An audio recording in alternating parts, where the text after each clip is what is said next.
Common Spirit Health Studios. This is KSL News Radio, Utah's news, traffic, and weather station. 9 o'clock at KSL News Radio. I'm Andy Farnsworth. KSL's top story this hour, we're hearing about a shooting around 13th East and 800 South in Salt Lake City early this morning. I think there's just a theme here of people are resulting to violence to solve disputes, and that's never acceptable. That's something we will continue to do everything we can to try to prevent. A gun is not a way to solve a dispute. That's something, if there is a dispute, you need somebody to solve that. Call us. Let us come handle that. That's what we are here for, the police. Let us get in the middle of it. We'd much rather get called early than have something escalate to the point that somebody's using a gun. Salt Lake City Police PIO Michael Ruff says one person is dead and the suspect is in police custody. We're hearing exclusively from a family that survived a deadly attack on a Church of Jesus Christ of Latter-day Saints meeting house in Michigan last fall. Bridger and Lanzi Frampton spoke exclusively with KSL TV's Dan Rascone about the events of that day in September. Then fire broke out and smoke filled the hallways. I look into the chapel and I see the back pews are on fire, and it is a huge raging fire. Yet Bridger felt someone from the other side guiding his moves. There was no doubt in my mind. I could feel my grandpa with me. I could feel people with us. Bridger spent several days in the hospital from smoke inhalation, but he, his wife, and 5 kids survived. You can find the full story on KSLNewsRadio.com. Your money at this moment, the Dow down 300 points early this morning, 49,288. That's 0.6% loss so far. Coming up, we may escape the 30-degree temperatures today, but not by very much. KSL weather's next. KSL News Time, 9:01. The sources where we get our news matters. When you listen to Utah's Morning News, we want you to feel the stories are important to you and trustworthy. This is Amanda Dixon. And I'm Andy Farnsworth. Join us weekday mornings on KSL News Radio. Snapshot from Progressive wasn't created for just anybody. Oh no, we made it for you. Gradual breakers. You keep your eyes on the road, so you've seen it all. As long as it all happened directly in front of you, like a Swedish masseuse, your foot knows exactly the right amount of pressure to apply to the brake. That's why your passengers feel totally relaxed with you behind the wheel and occasionally super sleepy. With Snapshot, safe drivers like you get personalized rates based on your driving habits. Sign up today at Progressive.com. Progressive Casualty Insurance Company and Affiliates. Snapshot not available in California or from all agents. How do you stay humble when you're America's #1 wiper blade? That's what we're currently dealing with at Rain-X. Is it even possible to humble brag when you bully Mother Nature like we do? Do we sound too conceited if we keep repeating how Rain-X is the #1 brand of wiper blades in America? No, we'll take a lesson from our wipers and just keep doing our job with humility. As America's #1 wiper blade. Rain-X. Outsmart the elements. If you buy your own health insurance for yourself or your business, you know it can be confusing even in normal times. This year is even tougher. You need to speak with an expert. At My Policy Quote, that's what you'll get. Would you get a surgery without a surgeon? I'm Mike at My Policy Quote. I've been in insurance for 12 years. Most people think when you sign up for an ACA government plan on the marketplace, you're stuck with it for the entire year. Not true. You can stop and enroll with me anytime, all year long. Most of my clients see 47% lower premiums and even more with gold level plans. My Policy Quote has access to true private insurance based solely on your health and the coverage you select, not based on your income. My client Julie started a health plan this January 1st for $1,468 with a $10,600 deductible on an HMO. I got her into a $2,500 deductible, national PPO for $737 a month. If you pay your own health insurance, you're on COBRA, even self-employeds or small businesses, call me, Mike, today. 385-367-6779. Again, that's 385-367-6779. Or visit mypolicyquote.com. That's mypolicyquote.com to get started now. Traffic and weather together on KSL News Radio, brought to you by UCCU. Transfer savings, earn more. UCCU, love where you bank. Here's Ricky Meese. A crash out of traffic, but still adding to the delays. Southbound I-15 in North Salt Lake approaching the North Interchange. That's on the right, but traffic still heavy and slow into Bountiful. Northbound I-15 is still bogged down from the point of the mountain up to 114th South, where what's left of an earlier crash in the final cleanup stages on the right is almost gone. Your ultimate destination for the hottest new cars and trucks, off-road vehicles, exotics, and more is at the Utah Auto Expo, the 16th through the 19th at Mountain America Expo Center. Tickets at autoshowutah.com. Ricky Meese in the KSL Traffic Center. KSL weather forecast revised. It's going to be slightly warmer than we thought originally, but highs only of about 40 degrees. And it's going to be hazy and smoggy all throughout. Right now it's 29 degrees, and I think it's mostly cloudy, but it's so hazy, hard to tell. I'm Andy Farnsworth from the KSL Common Spirit Health Studios. Listen online at kslnewsradio.com. We're Utah's news, traffic, and weather station. The all-new Inside Sources. Your inside access to the people and policies shaping Utah's future. Here are Greg Skordas and Holly Richardson on KSL News Radio.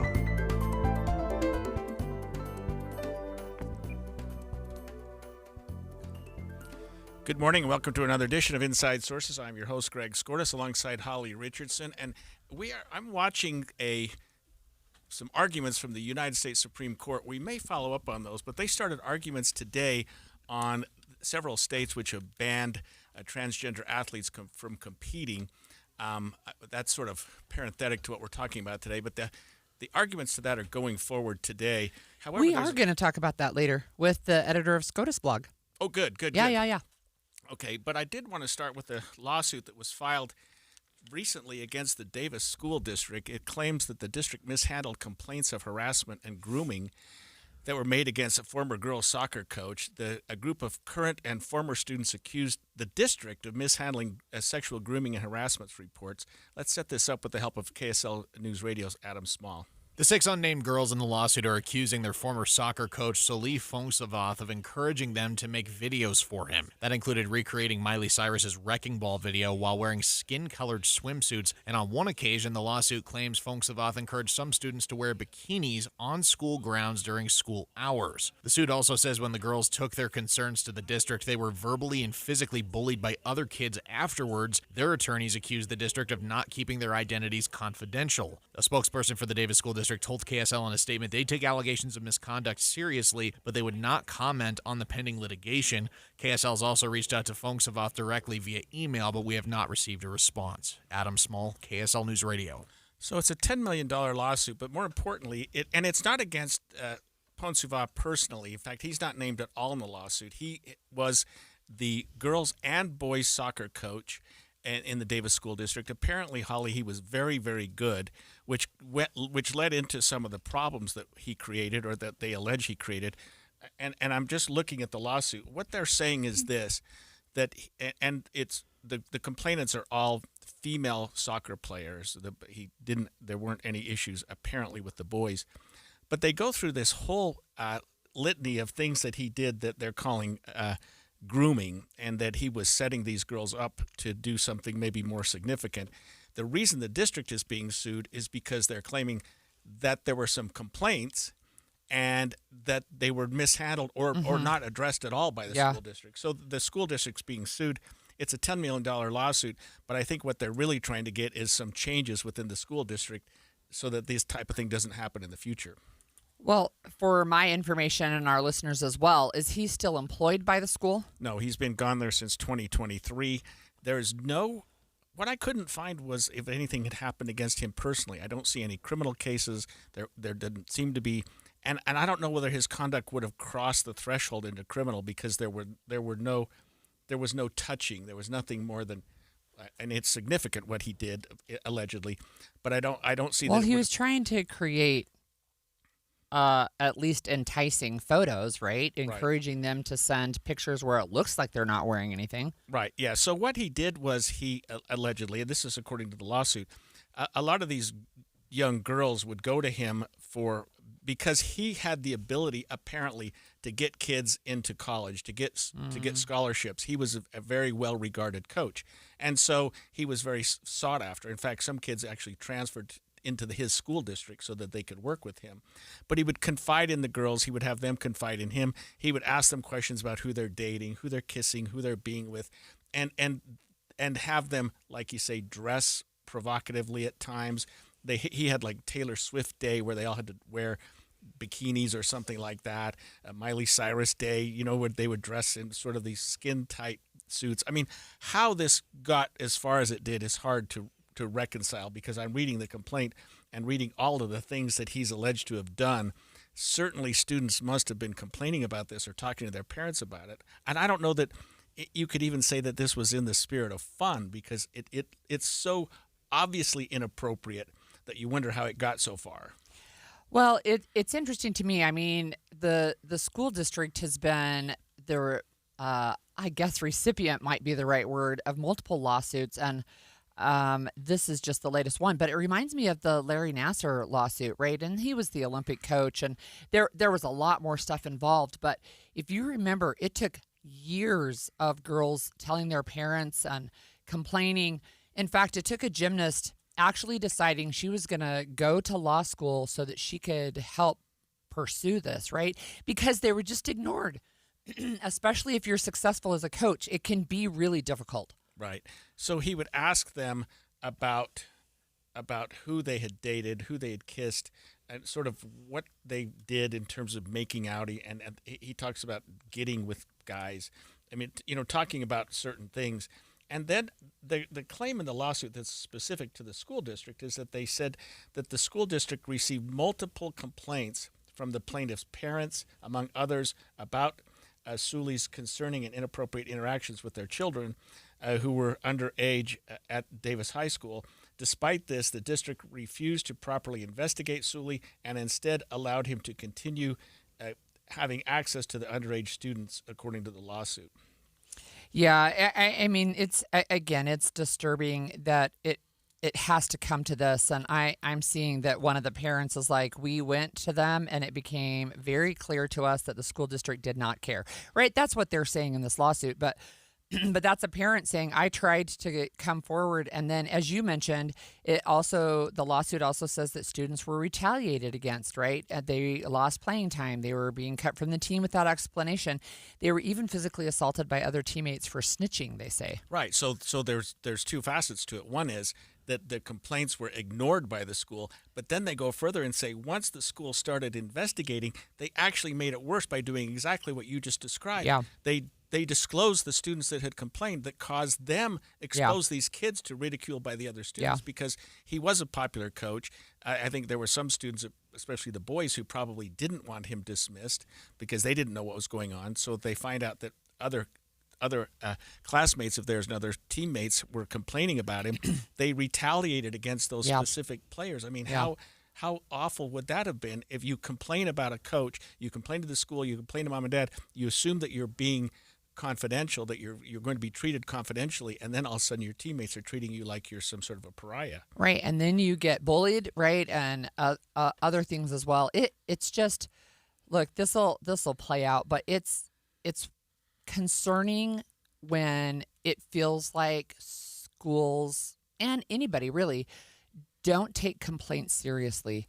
I mean, this is not just a one-off. It wasn't just one person saying one thing one time, right? It's multiple kids over a period of time, right? And just feeling like they got nothing. And it reminds me when you mentioned what happened to them after of hazing, and seeing. I remember multiple reports, and this happened in Utah. This is not hazing, but where boys were injured during hazing, some of them severely, and then there were so many people who were just like, oh, boys will be boys. Yeah. Well, this coach is a good coach, right? That's a concern for me. Yeah. The crux of the lawsuit alleges two specific causes of action, what we call them. One is Title IX, which is the federal statute involving harassment or discrimination in schools. They're saying that was violated. And what we call Section 1983, which is the civil rights law. So it's filed in federal court because both of those are federal causes of action. Title IX says that you would have to prove that the school knowingly and deliberately had indifference to what was going on, that the offensive was a lot, that there was more than just comments, but it was very offensive, and it deprived the kids of their right to education. And of course, civil rights violation means that they acted under color of law and violated the students' rights, and that would be the right to due process, the right to have an education, the right to be educated appropriately. So, big lawsuit filed by Davis School District. We'll sort of follow against Davis School District. Against School District, exactly. So, look, we talked yesterday about the investigation into Federal Reserve Chair Jerome Powell. Well, one of Utah's top economists, Robert Spendlove, is warning that the country's economic outlook is threatened if the Federal Reserve loses its independence. And we're going to talk to him next when we come back after this break. Every January, Duke's Jewelers celebrates another year serving the Springville community. And this year, they're doing it in a big way. It's the anniversary sale. And for 3 days only, January 22nd through 24th, all jewelry in the store is 50% off. That's right, half off everything in the case. Diamonds, gold, colored gemstones, signature pieces, everyday favorites. If it sparkles, it's on sale. And that's not all. For those dreaming up something one of a kind, special orders, custom design projects, and all watches are 25% off. Duke's Jewelers is proud to be a fourth-generation family-run business, and this sale is the Duke's way of saying thank you for supporting local, choosing Main Street, and trusting Duke's Jewelers with your most meaningful moments. But don't wait. These savings last just 3 days. January 22nd, 23rd, and 24th. Visit Duke's Jewelers on Main Street in Springville and shop the biggest sale of the entire year. Duke's Jewelers. Elevate every moment. Some exclusions apply. John, what are you doing? Get in my car. So why are you walking to work? Thanks, man. It's these insanely high gas prices. They're draining my bank account. I can't afford to drive anymore. Dude, don't walk. Just do what I do, because I never pay full price for gas anymore. I use the free Upside app that pays you cash back for every gallon of gas you buy. Oh, wait. You're telling me you get paid cash when you buy gas with the Upside app? Yes, I get real cash back every time I buy gas. Does that actually add up to anything? I'll make around $200. Wow, that's serious extra cash. I'm downloading the free Upside app now. Download the free Upside app now to earn real cash back every time you buy gas. Use promo code PROFIT for an extra 25 cents a gallon bonus on your first tank. That's promo code PROFIT. You can cash out anytime right to your bank account, to PayPal, or an e-gift card for Amazon and other brands. Just download the free Upside app and use promo code PROFIT for a 25 cents a gallon bonus on your first tank. That's code PROFIT. Hi, this is Doug Ryden. For years, I've been telling you about products I truly believe in and that we use in our home. And one is Kinetico. We all know the downsides of hard water, tough on home appliances, frustrating spots on shower doors, but it also affects your personality. When you shower, does the water feel invigorating? Hard water can leave your skin feeling sticky and itchy. A Kinetico soft water system changes everything. It's like having a luxurious spa experience when you shower, making your daily routine something you look forward to. Kinetico, it's a difference you can feel. Their patented system uses far less salt than competitors, and they're exclusively focused on water softeners. They're the experts in their field, and they'll show you the difference for free with no obligation to buy. Call Kinetico Quality Water Systems of Salt Lake, an authorized independent dealer, at 801-576-8600, or check them out online at softwaterutah.com. Start enjoying your water. Spoil yourself every day. Welcome back to Winter Hack Radio, the place for clever hacks to survive the season. Icy driveway? Well, try spreading sand or birdseed to help with traction. Snowy puppy paws? Well, grab a whisk, brush it off, done. Catch COVID-19? Well, just get... Actually, there's no hack for COVID-19. But if you test positive, prescription medications for COVID exist. Ask your doctor if they're right for you. Visit PfizerForAll.com to learn more. Sponsored by Pfizer. When winter weather hits and the power goes out, will your family still have heat, light, and communication? The Grid Doctor 3300 solar generator from My Patriot Supply gives you serious off-grid power. It'll run heaters, refrigerators, medical devices, and more without gas or noise. Right now, you can double your power for free with a free expansion battery when you order the Grid Doctor 3300. Go to MyPatriotSupply.com and get your Grid Doctor 3300 today. That's MyPatriotSupply.com. Over the years, you've brought them into your home. You were prescribed opioids after the C-section, when Dad injured his back, when your basketball star tore his ACL. Opioids helped with the pain, and you held on to them just in case. But did you know holding on to unused opioids puts your family at risk? Opioids are powerful pain-reducing prescription medicines, but most people who are prescribed opioids don't finish their prescriptions. So millions of unused opioids are sitting in homes across the country. And tragically, more than 100 Americans die every day from overdoses involving opioids. What can you do to protect your family? Remove the risk of unused opioids from your home. Pills, patches, or syrups in drawers, purses, and cabinets. anywhere they might be hiding. To find out how to dispose of them properly, visit www.fda.gov/drug disposal. Inside Sources. Okay, I hate to start the day with a correction. Maybe there's not, but we had some of our listeners text us about this Suley, this individual who was the soccer coach at Davis High School. I indicated in my previous remarks that he had been dismissed from the school. Some people thought that he was still there. There's a little bit of confusion because it appears that there's another administrator at the school with a very similar name. A teacher, and this, at least the picture associated with the person is a female, and there is an article in the Standard Examiner that says that Suley, the man, stepped down. So thank you to our listeners for texting in. We sure appreciate it. Okay, so I was kind of right.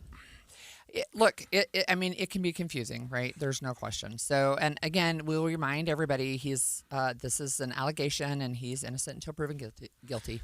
Yesterday, we spoke about the investigation into Federal Reserve Chair Jerome Powell, and at the time, we were talking about Trump indicating that would pursue him civilly. The Justice Department has indicated that they may be starting a criminal investigation, and it relates, Holly, to his statements before the Senate, trying to raise money for the Fed's some renovation. It was a significant amount of money. Well, this whole Federal Reserve, and it's a very interesting agency. We have a couple of these in our country that are independent. They're designed to be independent, and because of that, the president doesn't have the opportunity to appoint or unappoint people for that position, and normally they'll stay for a significant period of time, even through different administrations. Right, because they're supposed to be independent. Right, yes. We have with us on the phone this morning Robert Spendlove, senior economist from Zions Bank, who just wrote a piece in the Deseret News and mentioned that this investigation could undermine, quote, the entire economy. Robert, thanks for joining us this morning. It's great to be with you. First of all, because I'm sure I bungled it, the Fed and its independence and how that's supposed to operate. Yeah, so the Federal Reserve Bank was created as a way to help the economy in economic situations that are unexpected. The kind of the classic example is in the Great Depression, where we had unemployment skyrocket, we had stock market collapse, and we needed a strong Federal Reserve or a central bank to be able to address some of those deficiencies in the economy. And so the Federal Reserve kind of grew out of that, and now is one of the most powerful central banks in the world. It's not the only one. There are several countries in the world that have similar federal central banks. But so the Fed is supposed to focus on looking at inflation and employment, and then using their tools to help maintain a strong economy. So, Robert, I mean, of course, I was intrigued that at the article, and this is by Brigham Tomko, and you spoke yesterday, it sounds like, at the Utah Taxpayers Association annual conference. We're going to have Billy Hesterman on a little bit later today, but the headline is the investigation could undermine the entire economy. Can you please explain that? Yeah. So here's the bottom line: is the Federal Reserve needs to be focused on their dual mandate. They need to be focused on inflation and employment. They should not be political. And if there is this threat from the Justice Department of criminal prosecution of the chairman of the Federal Reserve, that undermines their independence.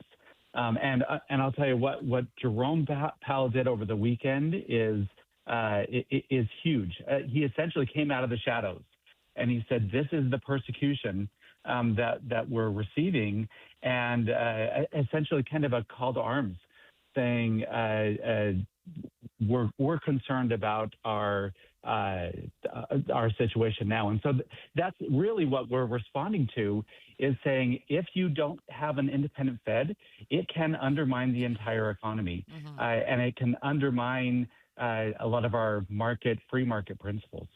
Robert, I'm not familiar with there ever being a time in the country when there was so much, consternation with the Fed. I mean, I know people get upset with interest rates and whatnot, but they've never been the subject of so much scrutiny. I mean, am I missing something? No, what, and the Fed, there's always been political pressure on the Fed. Presidents want interest rates to be lower. And you can find many examples over the last century, whether it's Nixon or whether it's Johnson, have been trying to kind of beat on Fed chairs and get them to lower rates. What we haven't seen before is this level of pressure and this kind of public pressure on the Fed chair by the Justice Department. And that's really what we're seeing this reaction to. And I'll tell you, one of the struggles that if they are successful, if the Fed becomes political, then what you would see is the Fed kind of capitulate to these political pressures. You would see them drop those short-term interest rates. The Fed really only controls short-term interest rates. So you could see the Fed drop short-term interest rates, flood the economy with cheap money, and that could actually drive inflation higher. So you could actually see inflation higher, you can see interest rates higher, and you'd see a flight of quality away from the United States to other parts of the world. Robert, just a little bit of a related pivot, but I understand the inflation numbers came out this morning and that they are still remaining higher, I guess, than the Federal Reserve would like. Yep. So the Federal Reserve has a target interest rate or inflation rate of 2%. They came in for December at 2.7%. Now it's not huge, but we're not getting back to where we need to be. Before the pandemic, inflation was at that 2% rate. It's been high ever since then. Now this isn't as high as it was back in 21 and 22, where it topped out at 9%. But we're not returning back to that 2% level. So this would, if the Fed is just being focused on the data, this would say, hey, Fed, you need to be careful about dropping that Fed funds rate too far because we still have this sticky inflation.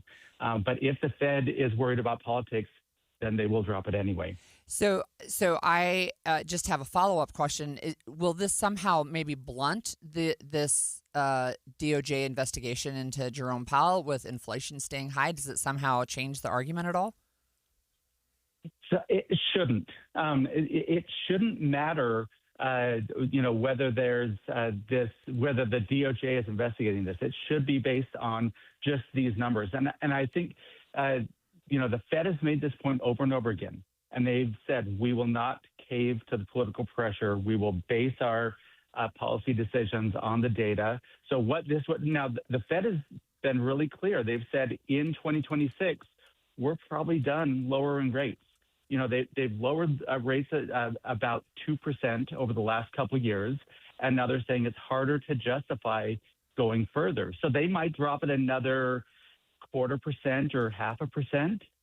But they're saying you're not going to see dramatic drops in this rate unless we see this inflation cooling down or unless we see the labor market deteriorating. And so that's really what the battle is about for 26. Robert, let me ask you another question. And we've only got a minute left, and this question probably has a 2-hour answer. But how does increasing interest rates keep inflation down? How are those equated with each other? Because it seems like when we have inflation problems, the Fed ups interest rates, and that seems to have the desired effect. Yeah, so I'll just give you the example. Think about the housing market.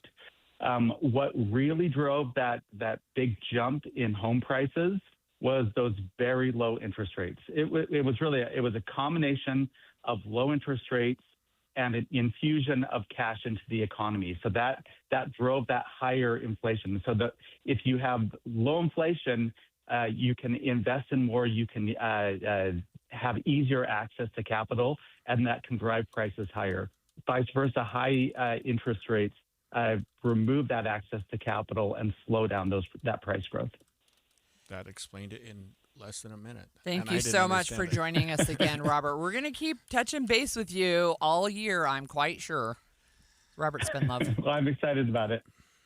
Senior economist at Zions Bank. Thanks for joining us. When we come back after the break, a Utah teacher and a member of the State Board of Education is suing the Utah UEA, claiming they have been misleading its members about how union dues are used.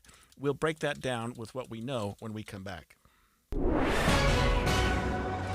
9:30 at KSL News Radio. I'm Andy Farnsworth. KSL's top national story this hour. The U.S. State Department is warning Americans to leave Iran immediately as the regime seeks to violently crack down on growing protests nationwide. ABC News Chief Foreign Correspondent Ian Pannell has more. While Iranians wait for help, agony and grief in Tehran as desperate families search through mounting body bags to try to find their loved ones. Despite an internet blackout, a handful of chilling videos are leaking out onto social media.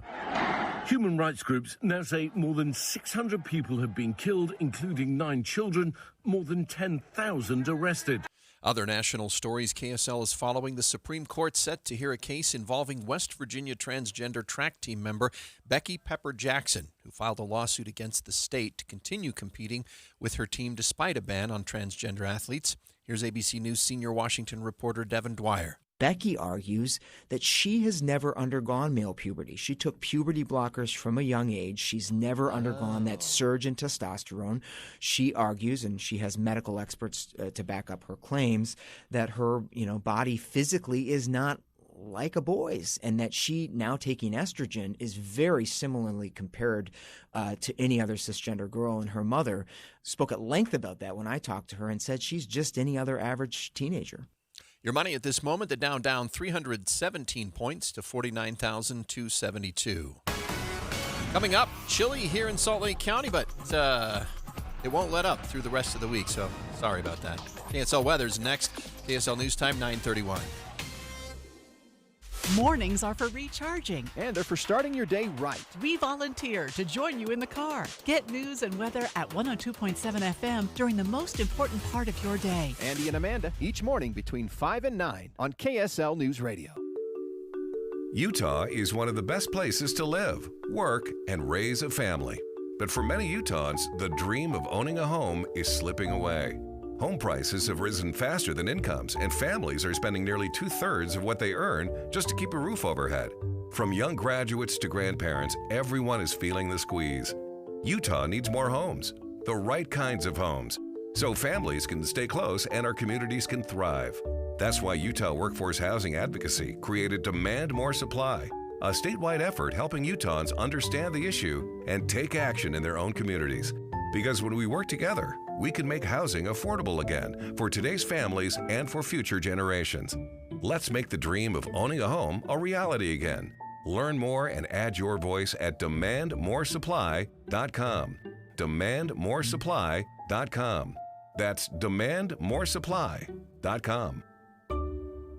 Since 1947, Whipple Service Champions has been Utah's most trusted name for heating, cooling, plumbing, and electrical services. Got a high-priced repair bill from another company and you're just not sure about it? Call Whipple. Get a free no-pressure estimate or bring in their quote for an honest second opinion totally free. Whipple Service Champions is Utah's first place for second opinion since 1947. Call 385-273-7167 for your free estimate today. 385-273-7167. I'm Ed Evans, CEO of Consumer Cellular. No, we're not one of the big guys. Truth is, we don't want to be. If you're over 50, Big Wireless probably has you paying for more data than you might need. You could be throwing away thousands over a lifetime.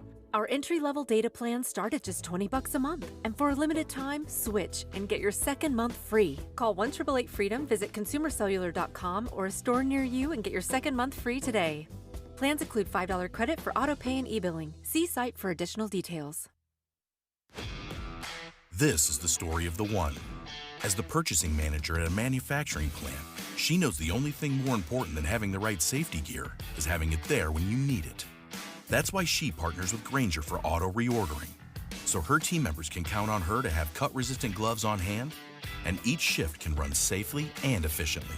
Call 1-800-GRAINGER, click Grainger.com, or just stop by. Grainger, for the ones who get it done. Traffic and weather together on KSL News Radio, brought to you by UCCU. Supercharge your savings at uccu.com. Ricky, what do you see? Only one accident left. It's in Midvale. This crash is at the I-15 northbound on-ramp from 7200 south. It is over to the right. We've had a little bit of busy traffic moving eastbound on I-80 between 13th East and Foothill, and a little bit of leftover busy traffic northbound I-15 approaching Bangerter Highway in Draper, but big improvements in the Draper area. Once you're past that, you have good speeds from 123rd south all the way to downtown. New year, new home ideas. The South Jordan Home Show is this weekend at the Bastion Agri Center. Meet local contractors, explore the latest in home improvement, and save time and money. Free admission and parking. Details at southjordanhomeshow.com. Ricky Meese in the KSL Traffic Center. Yeah, so weather forecast pretty chilly the next 7 days. Highs in the low 40s and lows in the high 20s. We've also got haze in the sky till we can get some kind of breeze to clear things out, but it'll be mostly or partly cloudy till midweek. Right now, though, 30 degrees in Salt Lake City. I'm Andy Farnsworth from the KSL Common Spirit Health Studios. Listen online at kslnewsradio.com. We're Utah's news, traffic, and weather station. The all-new Inside Sources. Inside Sources. Your inside access to the people and policies shaping Utah's future. Here are Greg Skordas and Holly Richardson on KSL News Radio. So some days are just like that. Today feels like a Monday. It's actually a Tuesday. But we had additional clarification on the former soccer coach at Davis High that is part of, not mentioned in the lawsuit, but he stepped down as the soccer coach, but he still teaches at Davis High School. And that is, again, thanks to several of our texters who's like, no, he's still there. His picture on the website, he's wearing a blonde wig and a tiara. So I mistakenly thought it was a woman, but it's not. He is a man, and he is still teaching at Davis High. He just is not coaching soccer anymore.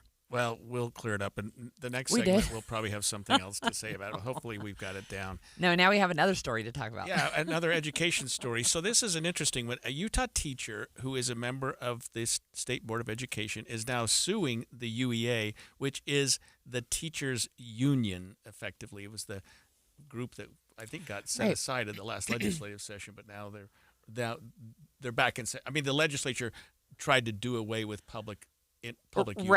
Right. Well, they tried not to do away with public unions, but to do away with the ability to collective bargain for the public unions. And we have with us in studio Brigham Tomko, who wrote about this lawsuit, which I think is really interesting. I'm wondering if you could just kind of lay out what this lawsuit is claiming. Sure.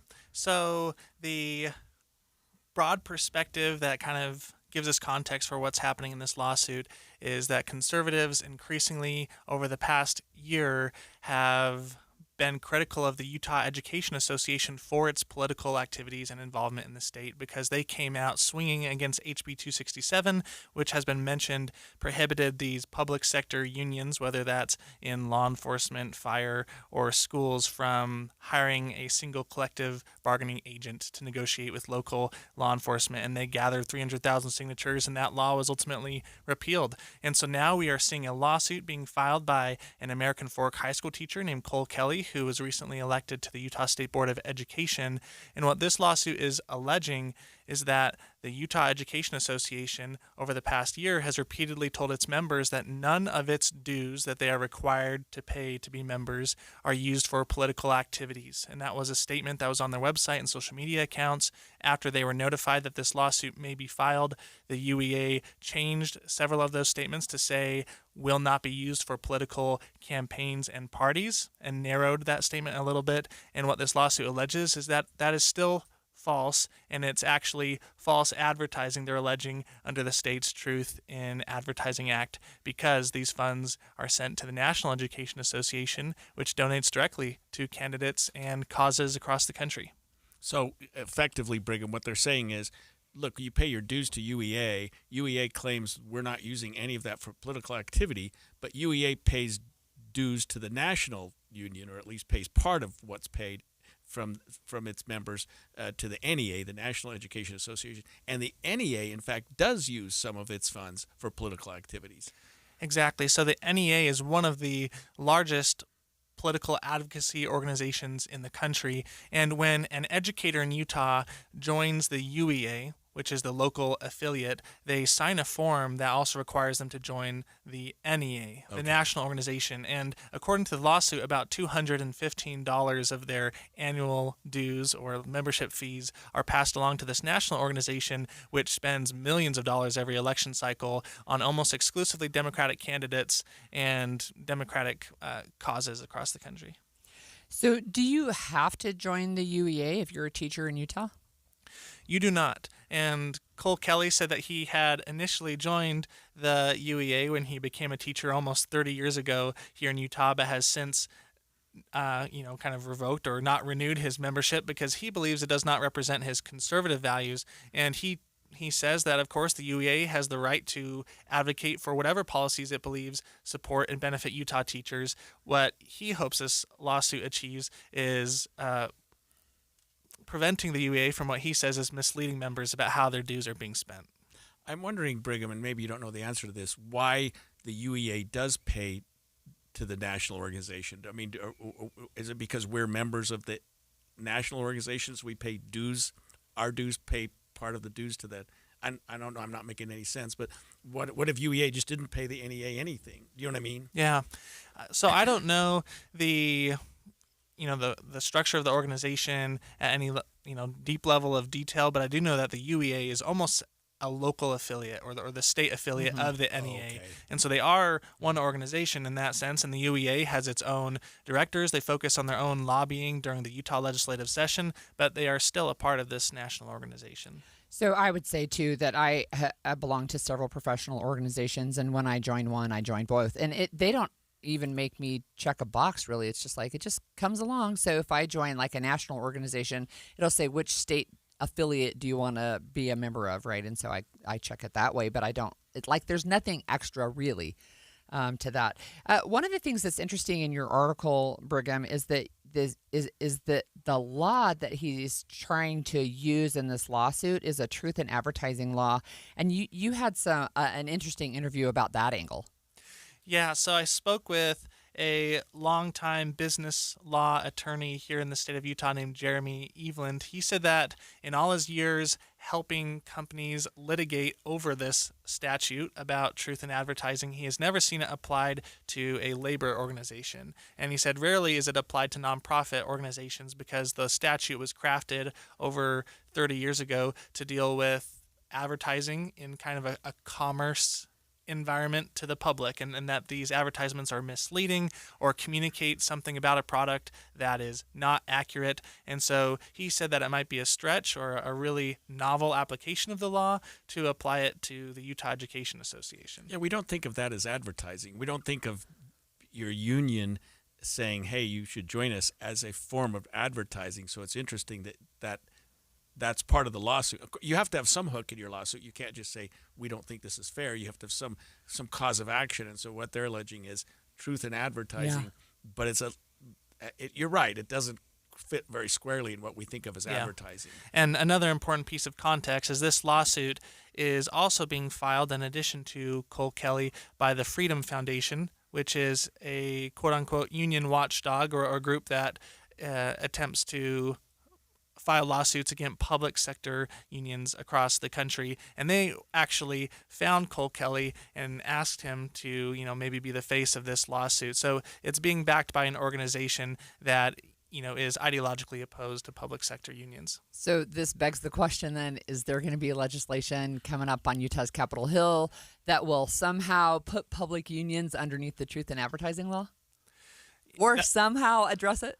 That's a great question. When I was talking to Representative Jordan Tusher and Senator Kurt Colomar about the behind the scenes of repealing and backpedaling on this anti-collective bargaining bill, they said that they were clear they wanted to keep working on this issue. And they wanted to find a more consensus approach, but they're not done with working with public sector unions in the state to what they say is be more careful or accountable with taxpayer dollars. It seems like the remedy, and I know we're out of time, is either A, you tell the NEA they can't spend money on Democratic causes, or B, you tell the UEA membership that some of their money may actually be spent on political activities. Maybe. I'm just the lawyer in me is trying to solve this. Yeah. The lawsuit that could have been an email. No, I'm just kidding. Okay, we do have an air quality story. The worst air quality in the entire nation yesterday was right here in River City. I mean Jordan River. And it sounds like we're heading into some bad inversion this week. We're going to get the latest on what to expect coming up next. John, what are you doing? Get in my car. So why are you walking to work? Thanks, man. It's these insanely high gas prices. They're draining my bank account. I can't afford to drive anymore. Dude, don't walk. Just do what I do, because I never pay full price for gas anymore. I use the free Upside app that pays you cash back for every gallon of gas you buy. Oh, wait. You're telling me you get paid cash when you buy gas with the Upside app? Yes, I get real cash back every time I buy gas. Does that actually add up to anything? I'll make around $200. Wow, that's serious extra cash. I'm downloading the free Upside app now. Download the free Upside app now to earn real cash back every time you buy gas. Use promo code PROFIT for an extra 25 cents a gallon bonus on your first tank. That's promo code PROFIT. You can cash out anytime right to your bank account, to PayPal, or an e-gift card for Amazon and other brands. Just download the free Upside app and use promo code PROFIT for a 25 cents a gallon bonus on your first tank. That's code PROFIT. You trust us for news and information in your car. Now trust us at home. KSL News Radio has you covered, keeping you informed on the latest breaking news, weather, traffic, sports, and more. Listen on your Amazon Echo or Google Home device. Just say, Alexa, open KSL News Radio. Or listen on the KSL News Radio Listen app. Text the word app to 57500. KSL News Radio. We have you covered. Jeff Selke, president of Selke Financial Group, has been helping Utah families protect and grow their money for nearly 3 decades. He's a certified financial fiduciary who believes education comes first. He even teaches during BYU Education Week. And right now, Jeff is offering his free Tax Estimator for Retirement Calculator. It's right on his homepage. See how taxes could impact your retirement income before you make costly mistakes. It's easy and free at safemoneycounselor.com. It's game day. Are your moderate to severe Crohn's disease or ulcerative colitis symptoms keeping you from the action? Skyrizi, risankizumab Riza, could help you get back to the game. Skyrizi is proven to help people feel significant symptom relief, achieve remission, and visibly improve damage of the intestinal lining. Skyrizi is a prescription injection medicine for adults. Don't use if allergic to Skyrizi. Serious allergic reactions, increased infections, or lower ability to fight them may occur. Before treatment, get checked for infections and tuberculosis. Tell your doctor about any flu-like symptoms or vaccines. Liver problems leading to hospitalization may occur when treated for Crohn's or ulcerative colitis. Control is everything to me. Ask your doctor about Skyrizi, the #1 prescribed biologic in Crohn's and ulcerative colitis combined. Learn more at skyrizi.com or 1-866-SKYRIZI. We asked parents who adopted teens to share their journey. There are many times I thought, I can't do this. I mean, what parent isn't worried about? What am I not doing right? What am I not doing enough? And then I realized, wait, that's being a parent. Don't worry about being perfect. I've had around 3 other mother figures in my life, but only one of them has taught me how a mother loves. The greatest reward for me is he makes me better every day. I would tell a family considering adopting a teenager that teenager, whoever it is, needs you, and they need what you have to offer. Taylor's given me hope. He's our son, and that is what he will always be. Learn about adopting a teen from foster care. You can't imagine the reward. Visit adoptuskids.org to learn more. A message brought to you by Adopt US Kids, the U.S. Department of Health and Human Services, and the Ad Council. Most of us like to be out in the sun. That's why sunscreen and other safety measures are key to protecting your skin from aging and cancer. The FDA recommends using a sunscreen with a sun protection factor, or SPF, of 15 or higher. Also, look for broad spectrum on the label. That means both harmful ultraviolet A and B rays are blocked. UVA rays age the skin, UVB rays burn, and both cause cancer. But the perfect sunscreen doesn't count if you use it wrong. Don't need sunscreen on a cloudy day? Wrong. 80% of UV rays still get through the haze. Only use sunscreen at the beach? Nope. Anytime you're outside, UV rays attack the skin, so you need protection. And you have to reapply sunscreen every 2 hours. Remember, SPF plus broad spectrum equal healthy fun in the sun. Visit www.fda.gov/sunscreen for more information. A message from the U.S. Food and Drug Administration. The new Inside Sources. Well, this is something you don't want to be number one at, but South Jordan City, right here in Salt Lake County, was the number one worst air quality in the nation yesterday. And today, Salt Lake, when we started the show, we were number 6. Then we went to number 5. Now we're up to number 4 in air quality in the nation. These are not good numbers. And historically, Utah has a problem with this in part because of our geography. Right. And our guest will help us here in a minute. But it seems like these cities, these locales that are in basins, that are in valleys, it seems like the Cache Valley gets slammed every year, are really more likely to be targeted with bad air just because of inversions. And well, anyway, Matt, help me out with this. We have Matt Johnson with us, KSL meteorologist. All right. Tell us about the chewy air. Yeah, it's a little crunchy at times, isn't it? Yeah. We're notorious for this here in the Intermountain West, and this stands true for any mountain valley across the Rockies. But basically, you got a couple of things going on. The shape of the valley, like a bowl, doesn't help, right? There's only 2 small entryways, one through Point of the Mountain, the other one's through the lake area. And so that kind of limits air movement, right? Air movement's the number one thing that would help us out right now to get rid of this gunk. Now, the other thing is we had that cold front last week that brought just a little bit of snow.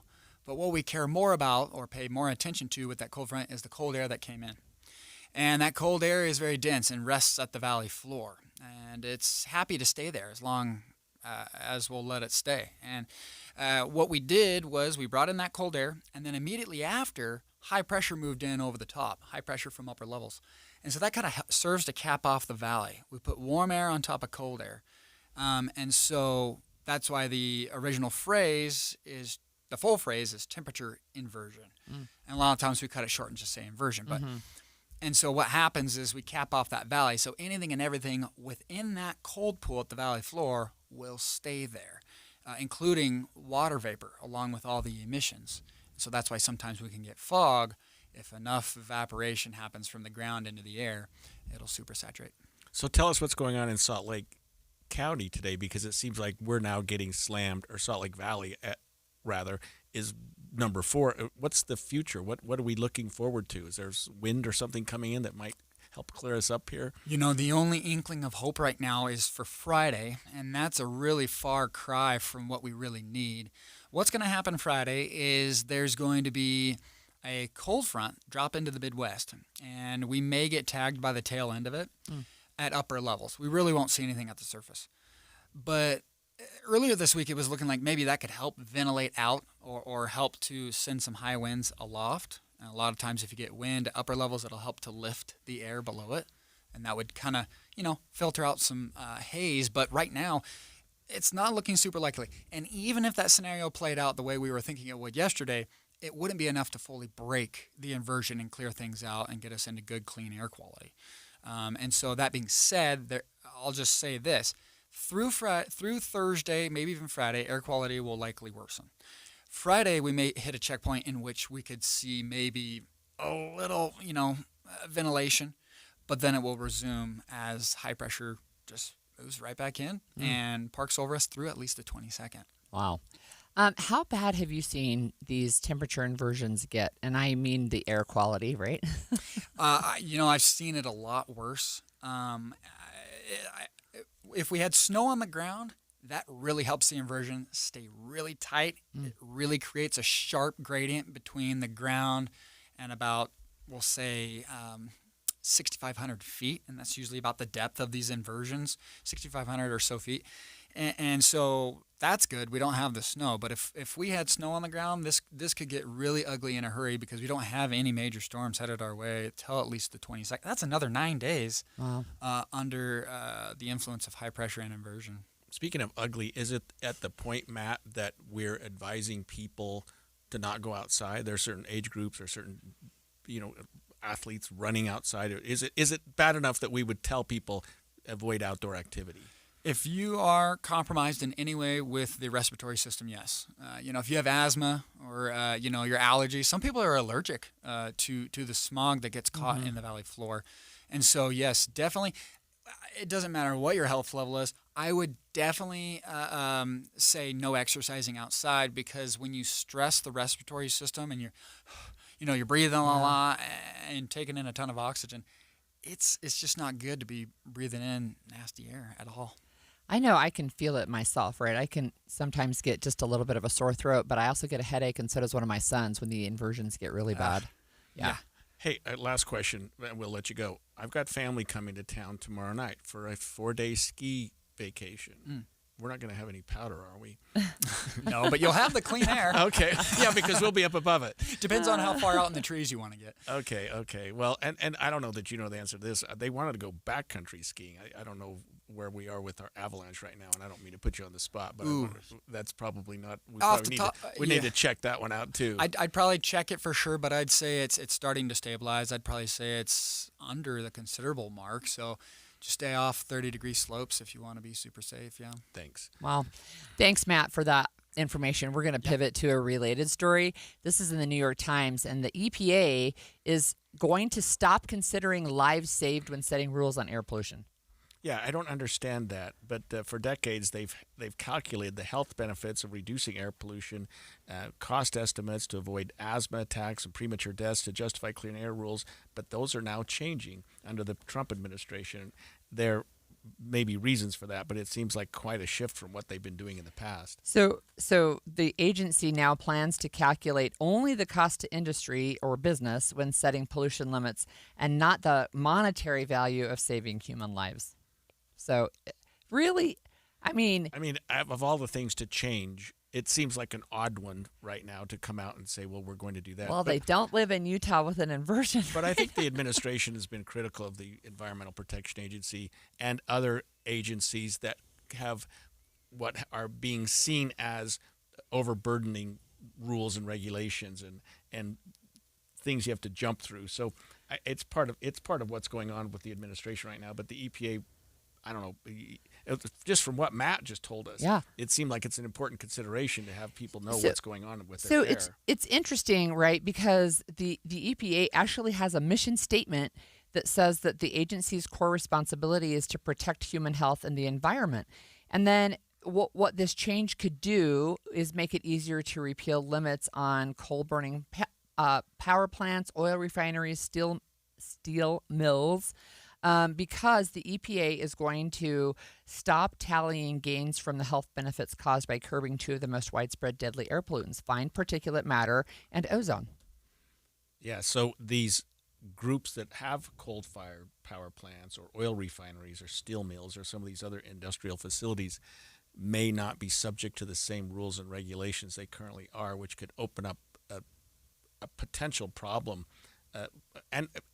We couldn't be talking about this at a more critical time because of what we just talked about with Matt Johnson. Yeah. That air in Utah, in Salt Lake County, in Salt Lake City today, South Jordan City yesterday, is among the worst in the country. It's not a time to dial back regulations, I would say, but maybe there are other reasons for it.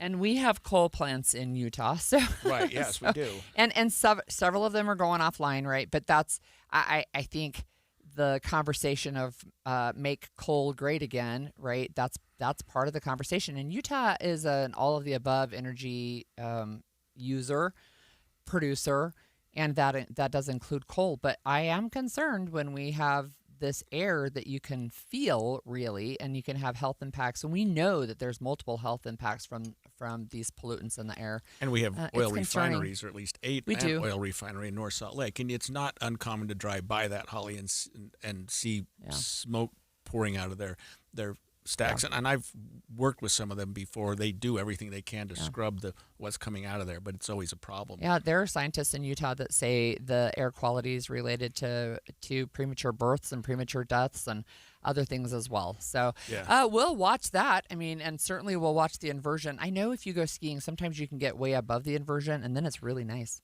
Yeah, you get up into the sun and the good news, bad news. Well, when we come back, we've been watching the Supreme Court of the United States hearing landmark a case involving women's sports.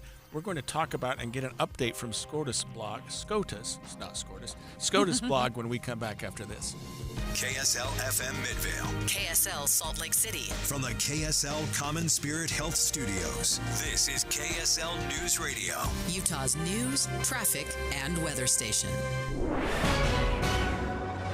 10 o'clock at KSL News Radio. I'm Andy Farnsworth. KSL's top story this hour. We've been learning more about a shooting around 1300 East and 800 South in Salt Lake City early this morning. Salt Lake City Police Public Information Officer Michael Ruff says one person is dead. There was some sort of disagreement or altercation between a couple of people further up the block, further north.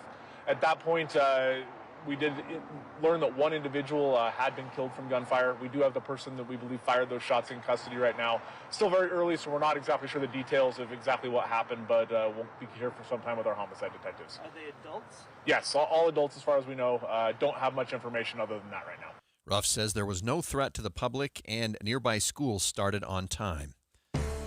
Our top national story this hour from ABC News. Many Republicans are speaking out against the Trump administration concerning the investigation against Fed Chair Jerome Powell. For months, the president has repeatedly attacked Powell and sought to pressure him to lower interest rates.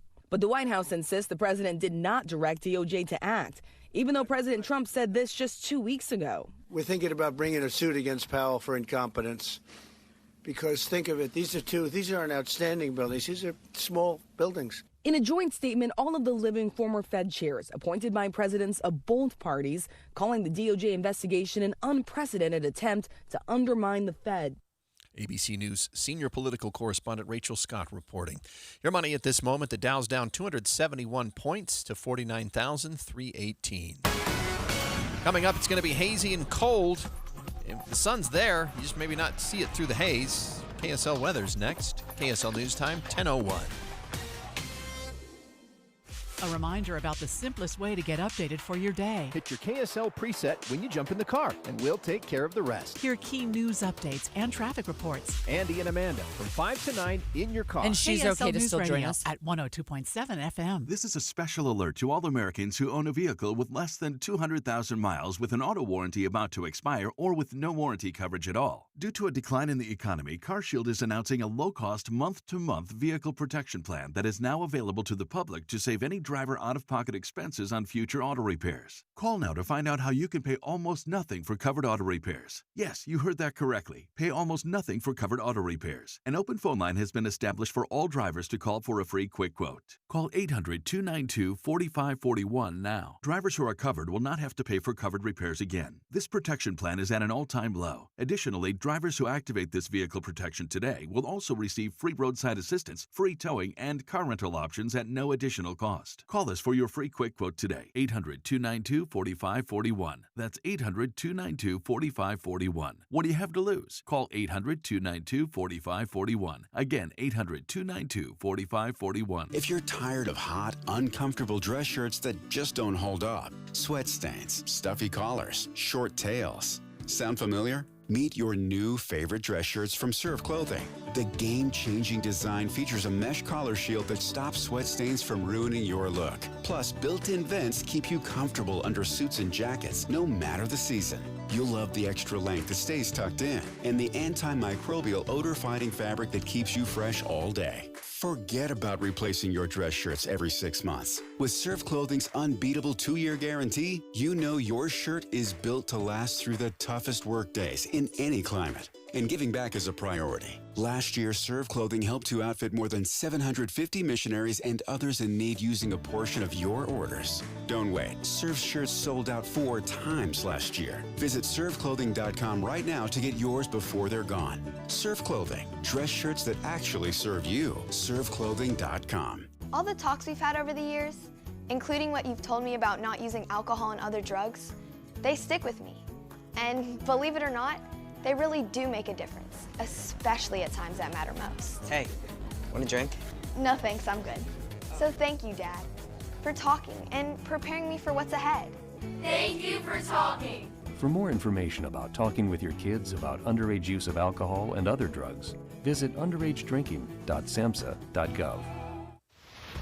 Traffic and weather together brought to you by UCCU. Transfer savings, earn more. UCCU, love where you bank. Ricky Meese? Back to a quiet drive on all the Valley freeways at this time with good speeds. We have traffic building just a little bit northbound I-15 approaching 6 South. And right now we're waiting to see if the closure will go into effect on Highway 189. This is on the Wasatch County side near Deer Creek, as crews will be doing some blasting in the area to widen the road. If they close it, it'll be both directions for about 30 minutes. While you're planning your day, plan for comfort too with the Good Feet store. Find the location nearest you at goodfeet.com. Ricky Meese in the KSL Traffic Center. KSL weather's going to be hazy today. That inversion's setting in, and so we're going to see cold temperatures for the next several days. Highs only in the 40s today. Tomorrow, only 40 degrees itself. Right now, we're at 30 degrees in Salt Lake City. I'm Andy Farnsworth from the KSL Common Spirit Health Studios. Listen online at kslnewsradio.com. We're Utah's news, traffic, and weather station. The all-new Inside Sources. Inside Sources. Your inside access to the people and policies shaping Utah's future. Here are Greg Skordas and Holly Richardson on KSL News Radio. Well, the United States Supreme Court has been hearing cases this morning, two. They've just finished one. I think they're about to start the other, related to the debate about transgender athletes. They heard, I think, earlier today a case involving the state of Idaho, and Utah has passed similar laws, but Idaho and West Virginia have made their way up to the United States Supreme Court, in part because lower courts have found that laws banning transgender participation are unconstitutional. They found in favor of the student athletes. Those cases have gone up on appeal, and they're both at the United States Supreme Court. We just heard arguments with respect to the Idaho case, and I think they're starting the West Virginia case now. I may have that backwards. Well, luckily, we have Kelsey Dallas with us, the managing editor of SCOTUS blog. And Kelsey, thank you for joining us, first of all, on a busy morning. Happy to be here. Can you break down for us what has happened so far? Yes, what you laid out is correct. They have just finished hearing about 2 hours of arguments that were based on the Idaho dispute. So a policy there barring transgender women and girls from participating in women and girls sports, a college-level athlete who was able to secure an injunction allowing her to participate in women's sports at the club level at college. This athlete did not make the team, the NCAA level team. And now the court is transitioning to the second case of the morning that comes out of West Virginia. And the athlete there is, I believe, in high school now, but when the case began was in middle school. Kelsey, I haven't argued at the United States Supreme Court, but I've argued at the state Supreme Court and at the 10th Circuit level, and I don't recall ever being allowed 2 hours of argument.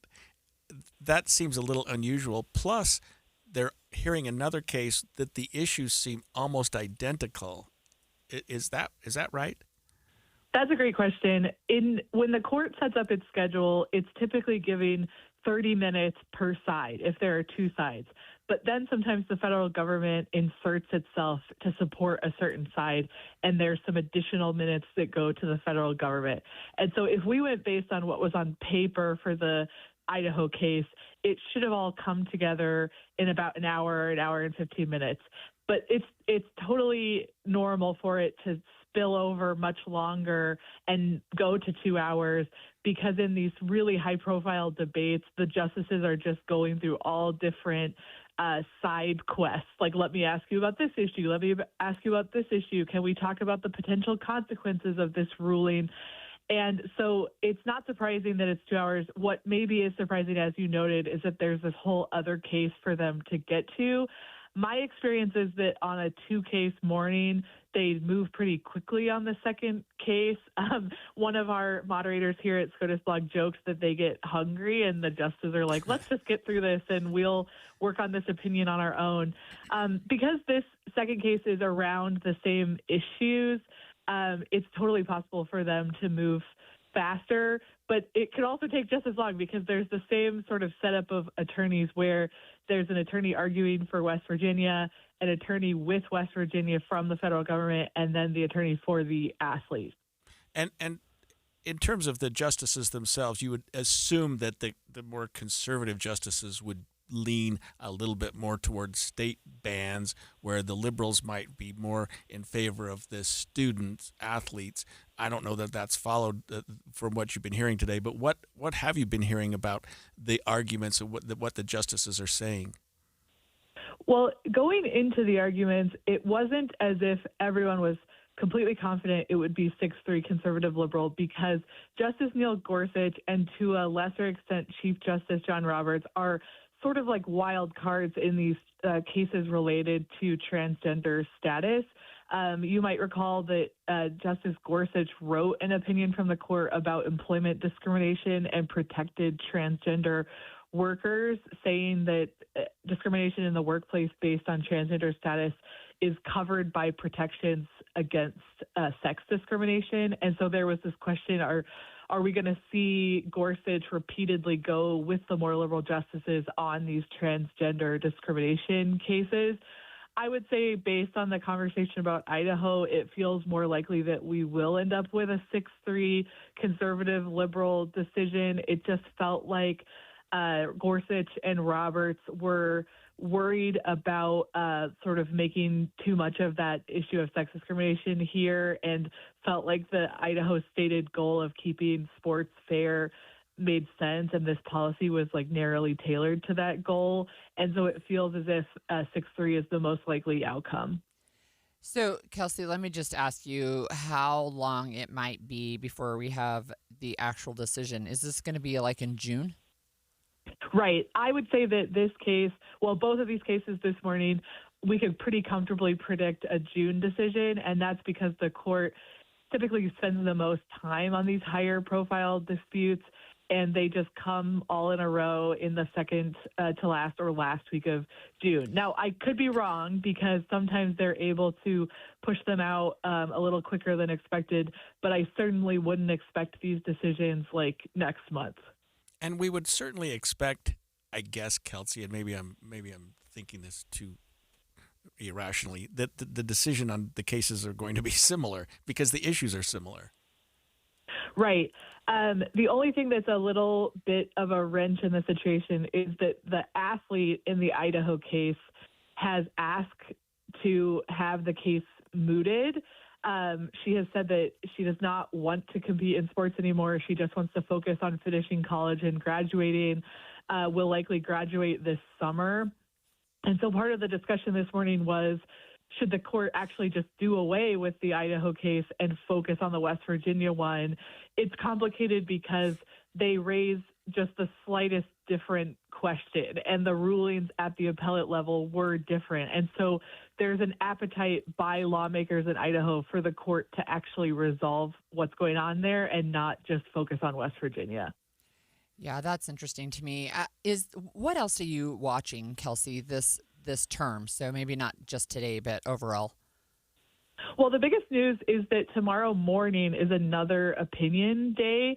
So you all might have been tracking that Friday was the first opinion day in the 2025-26 term. A lot of folks were expecting the tariffs decision, and instead there was this little lesser followed case about sort of the rights of people in criminal cases. And so now we have another decision tomorrow. Again, the attention is on like, okay, are we going to get the tariffs decision?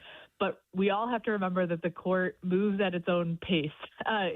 It's full of surprises in terms of what decisions it releases when. And so there's no guarantee that it has put all of its other work on hold in order to finish tariffs. It could release totally surprise opinions again tomorrow.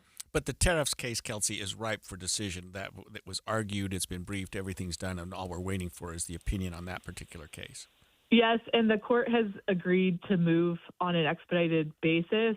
I think the issue is that our definition of expedited and the court's definition of expedited might be slightly different. So they might release the opinion in February and say, see, we moved so quickly. And then in our head, it's like, wait, why didn't you release this yet? So yes, it could absolutely be the tariff case. It could be the Voting Rights Act case called Louisiana v. Kelly, which is another huge dispute that could affect redistricting ahead of the 2026 midterms. But again, it could be one of these other cases that you maybe have never even heard of before. Thank you so much for joining us again, Kelsey. That was Kelsey Dallas, and she's the editor of the SCOTUS blog.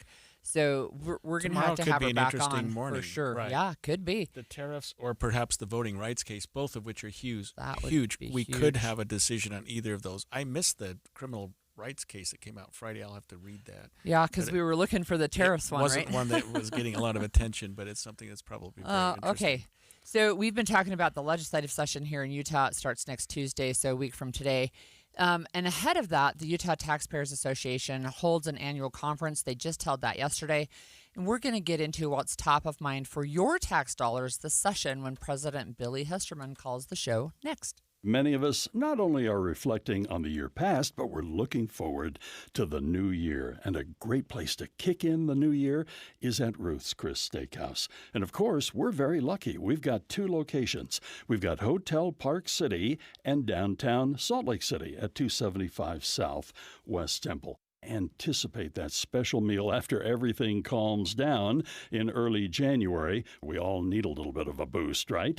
It's Ruth's Chris Steakhouse. Think of those delicious steaks that are served on that sizzling hot plate. And of course, there are other entrees as well, poultry, seafood, cooked to perfection. The side dishes are magnificent. And of course, before you start your New Year's diet, you might want to cash in on one of those wonderful desserts that awaits us at Ruth's Chris Steakhouse. This is the time. Make your reservations now. Kick in the new year with Ruth's Chris Steakhouse. When the new year hits, every business could use a little something to stay ahead. A lift, a jump start, an edge, or perhaps a boost. Like the all-new 5-year business boost from Comcast Business. It's the certainty of a price lock for 5 years on qualifying internet bundles. Plus, you'll have the most reliable Wi-Fi with our best equipment, so your whole team can stay connected at a great rate. And to sweeten the deal, ask about a $500 prepaid card when you add 2 lines of mobile. It's the boost your business deserves. So sign up for the 5-year business boost and get a 5-year price lock on ultra-reliable Wi-Fi. Plus, ask about a $500 prepaid card. Comcast Business, powering possibilities. Ends 2/22/26, new customers only. 1-year contract required for guaranteed rate. 5-year pricing applies to monthly service charge excluding taxes and fees. Best Wi-Fi based on Open Signal Awards USA. Fixed Broadband Experience Report, May 2025. Everybody loves the season of giving, but now the season of paying for it is upon us. That not-so-wonderful time of the year when millions of Americans open their credit card statements, stare in horror at the balance, and resolve then and there to find new ways to save money. If you're among those Americans, why not start by cutting your wireless bill in half right now with Pure Talk's Saver Plan? It's easy. You'll get unlimited talk, text, and 3 gigs of high-speed data on a super-fast nationwide 5G network for just $20 a month.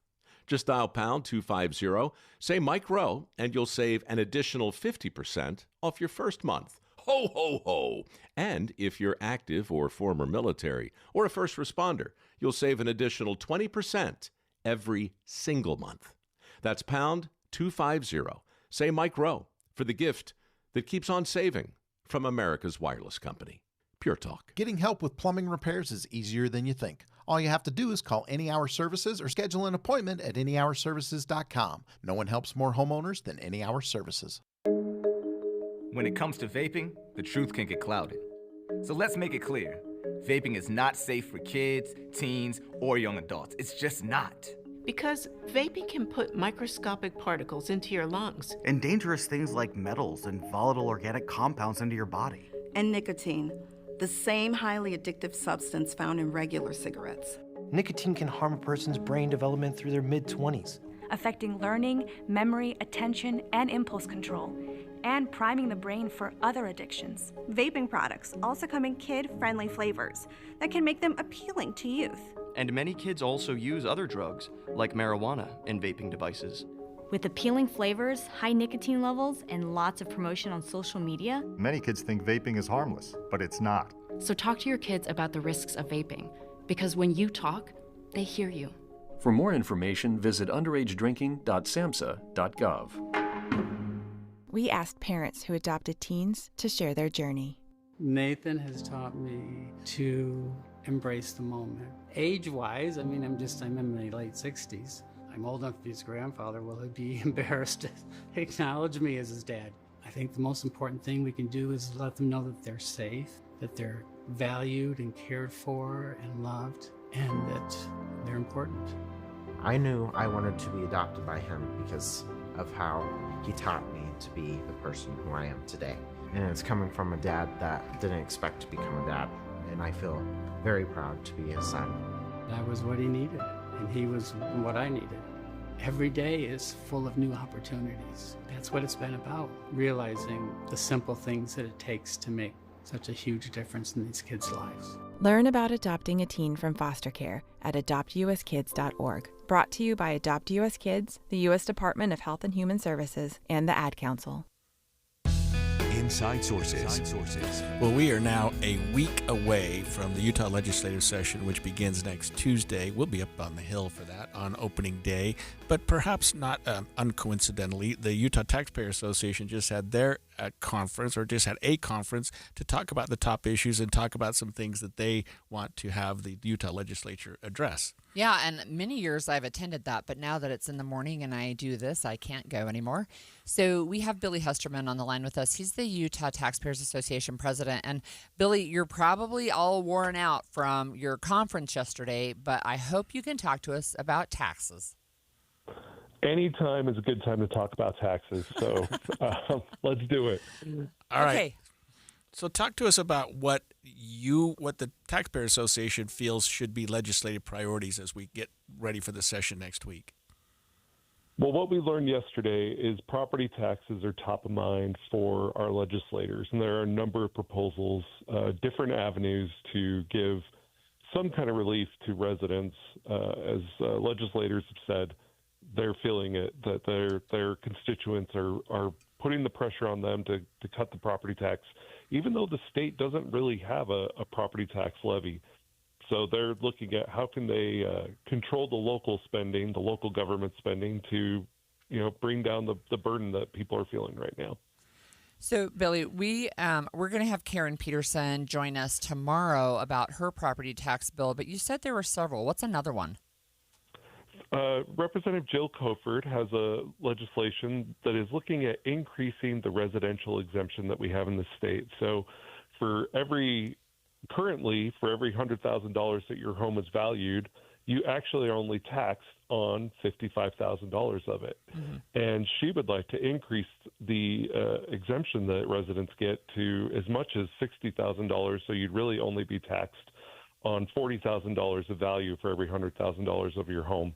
If that was confusing enough, please tell me, and I can unwind that a little bit better. Well, I have a follow-up to that. If you're decreasing that, and I know that at least legislative leadership has talked about lowering the income tax rate again, are we starting to destabilize the three-legged stool? So what happens with property taxes is that it'll push a shift onto all the other properties. So while the residential homeowners will be getting a discount, it will actually be an increase on secondary homes and commercial properties and agricultural properties. So on one side, a homeowner may see a discount, but say they own a small business, their small business is going to see an increase. So it kind of levels itself out. It's a proposal we have a lot of questions on still, but it's one that we know that the House side at least is very excited about. Is there any movement, Billy, with respect to the other two legs of the stool, that is income tax or sales tax? We talk about sales tax every year, and income tax has been addressed. Maybe this year more of the focus is on property tax. Property tax is definitely the main one in the focus right now, though, as the session goes through its journey of the 7 weeks, I could see an income tax discussion coming up. The problem we have right now is that the state doesn't have a whole lot of extra revenue. They've basically have a flat budget is what they're projecting, so there's not a ton of money to cut unless we start looking at ways to cut services and cut spending that the state's already doing. So what were some other issues that either came up yesterday or that you're really tracking as the Utah Taxpayers Association? Well, we're always looking at the budgets and how things are being spent. And one of the proposals that's come forward is we understand that each of the appropriations subcommittees, so the budget subcommittees that look at the different agencies that the state runs, have been asked to make 5% cuts this year going into the session. Whether those will hold or not, we'll see as projections come in. As you know, Holly, that February budget projection number is a big one for the legislature so that they can really finalize the spending. But we certainly would support the 5% cut, if not more, just to make sure we're looking at ways to control spending and make sure money is still staying in the bank accounts and pockets of the families and businesses here in Utah. So that's one thing. I think also we'll still see, some sales tax proposals or some, tweaks or changes to help certain sectors of the economy have a benefit or a way to stimulate economic activity in those areas. We just haven't necessarily seen them pop up yet as a numbered bill. So we're kind of holding our breath on what else might be coming. We're speaking this morning with Billy Hestrom of the Utah Taxpayers Association. And Billy, can you tell us if you know where Utah lands in terms of nationally with respect to property taxes? Do you think that we're above, below, or sort of average with respect to property taxes? We're below average when we compare ourselves to other states. There's actually two different rankings that we track. One is with the National Tax Foundation that puts us in the 40s. I believe we were 43rd last year as far as a property tax burden on its residents. And then we ourselves do our own ranking where we measure how much the state collects and then against what an average Utah family would face. And it puts us at about 36th, 35th. And so we're always below average, and that's where, while we understand the property tax burden is significant, when we compare it to other states, we're pretty competitive and we're doing a good job. The problem is we see our property tax bill every year, so you feel the pain. You don't necessarily see the bill for your income tax or your sales tax, which are usually equal to or some cases even more so. But it's easier to get mad at the one where you see every year. Yeah. And at least in Utah, it seems, Billy, that the property values have probably gone up more, maybe much more than most other states. And I know that doesn't necessarily equate to higher property taxes, but it gives the legislature some incentive, or at least cities some incentive to raise property taxes, doesn't it? When their values go up so much. It definitely can, because what happens is generally speaking, as your property value rises, the tax rate that the city or school district or the county imposes on you should float down. But if a creative entity wanted to be creative and raise taxes, but say they're not doing it, they would say, "Oh, we're just keeping your rate constant and collecting more money that way." But where we're a revenue-based tax system, it really should float down and just give the previous year's revenue to that taxing entity. Another question about a specific tax, the gas tax. So I know Speaker Mike Schultz is really, he really wants to lower gas prices in Utah, and one of the ways is decreasing the gas tax. Is that something that is going to make that much difference at the pump, do you think? It's all going to depend on the way the bill is structured, I think. They've looked at a couple of different ways on how can they tax the product that we're developing here in Utah, but then shipping out of state to other states. And there gets into some interesting interstate commerce questions and different ways of how do you actually collect that tax and make it so that, we don't see kind of cottage industries pop up of people trying to get around the law that you create. But I know they're working on it. They have lots of levers and knobs to pull and twist, and we'll see what they come up with. But I do think we'll see something that makes an effort to bring the gas tax down to a point. I think we all have to recognize also that gas prices don't necessarily get set locally.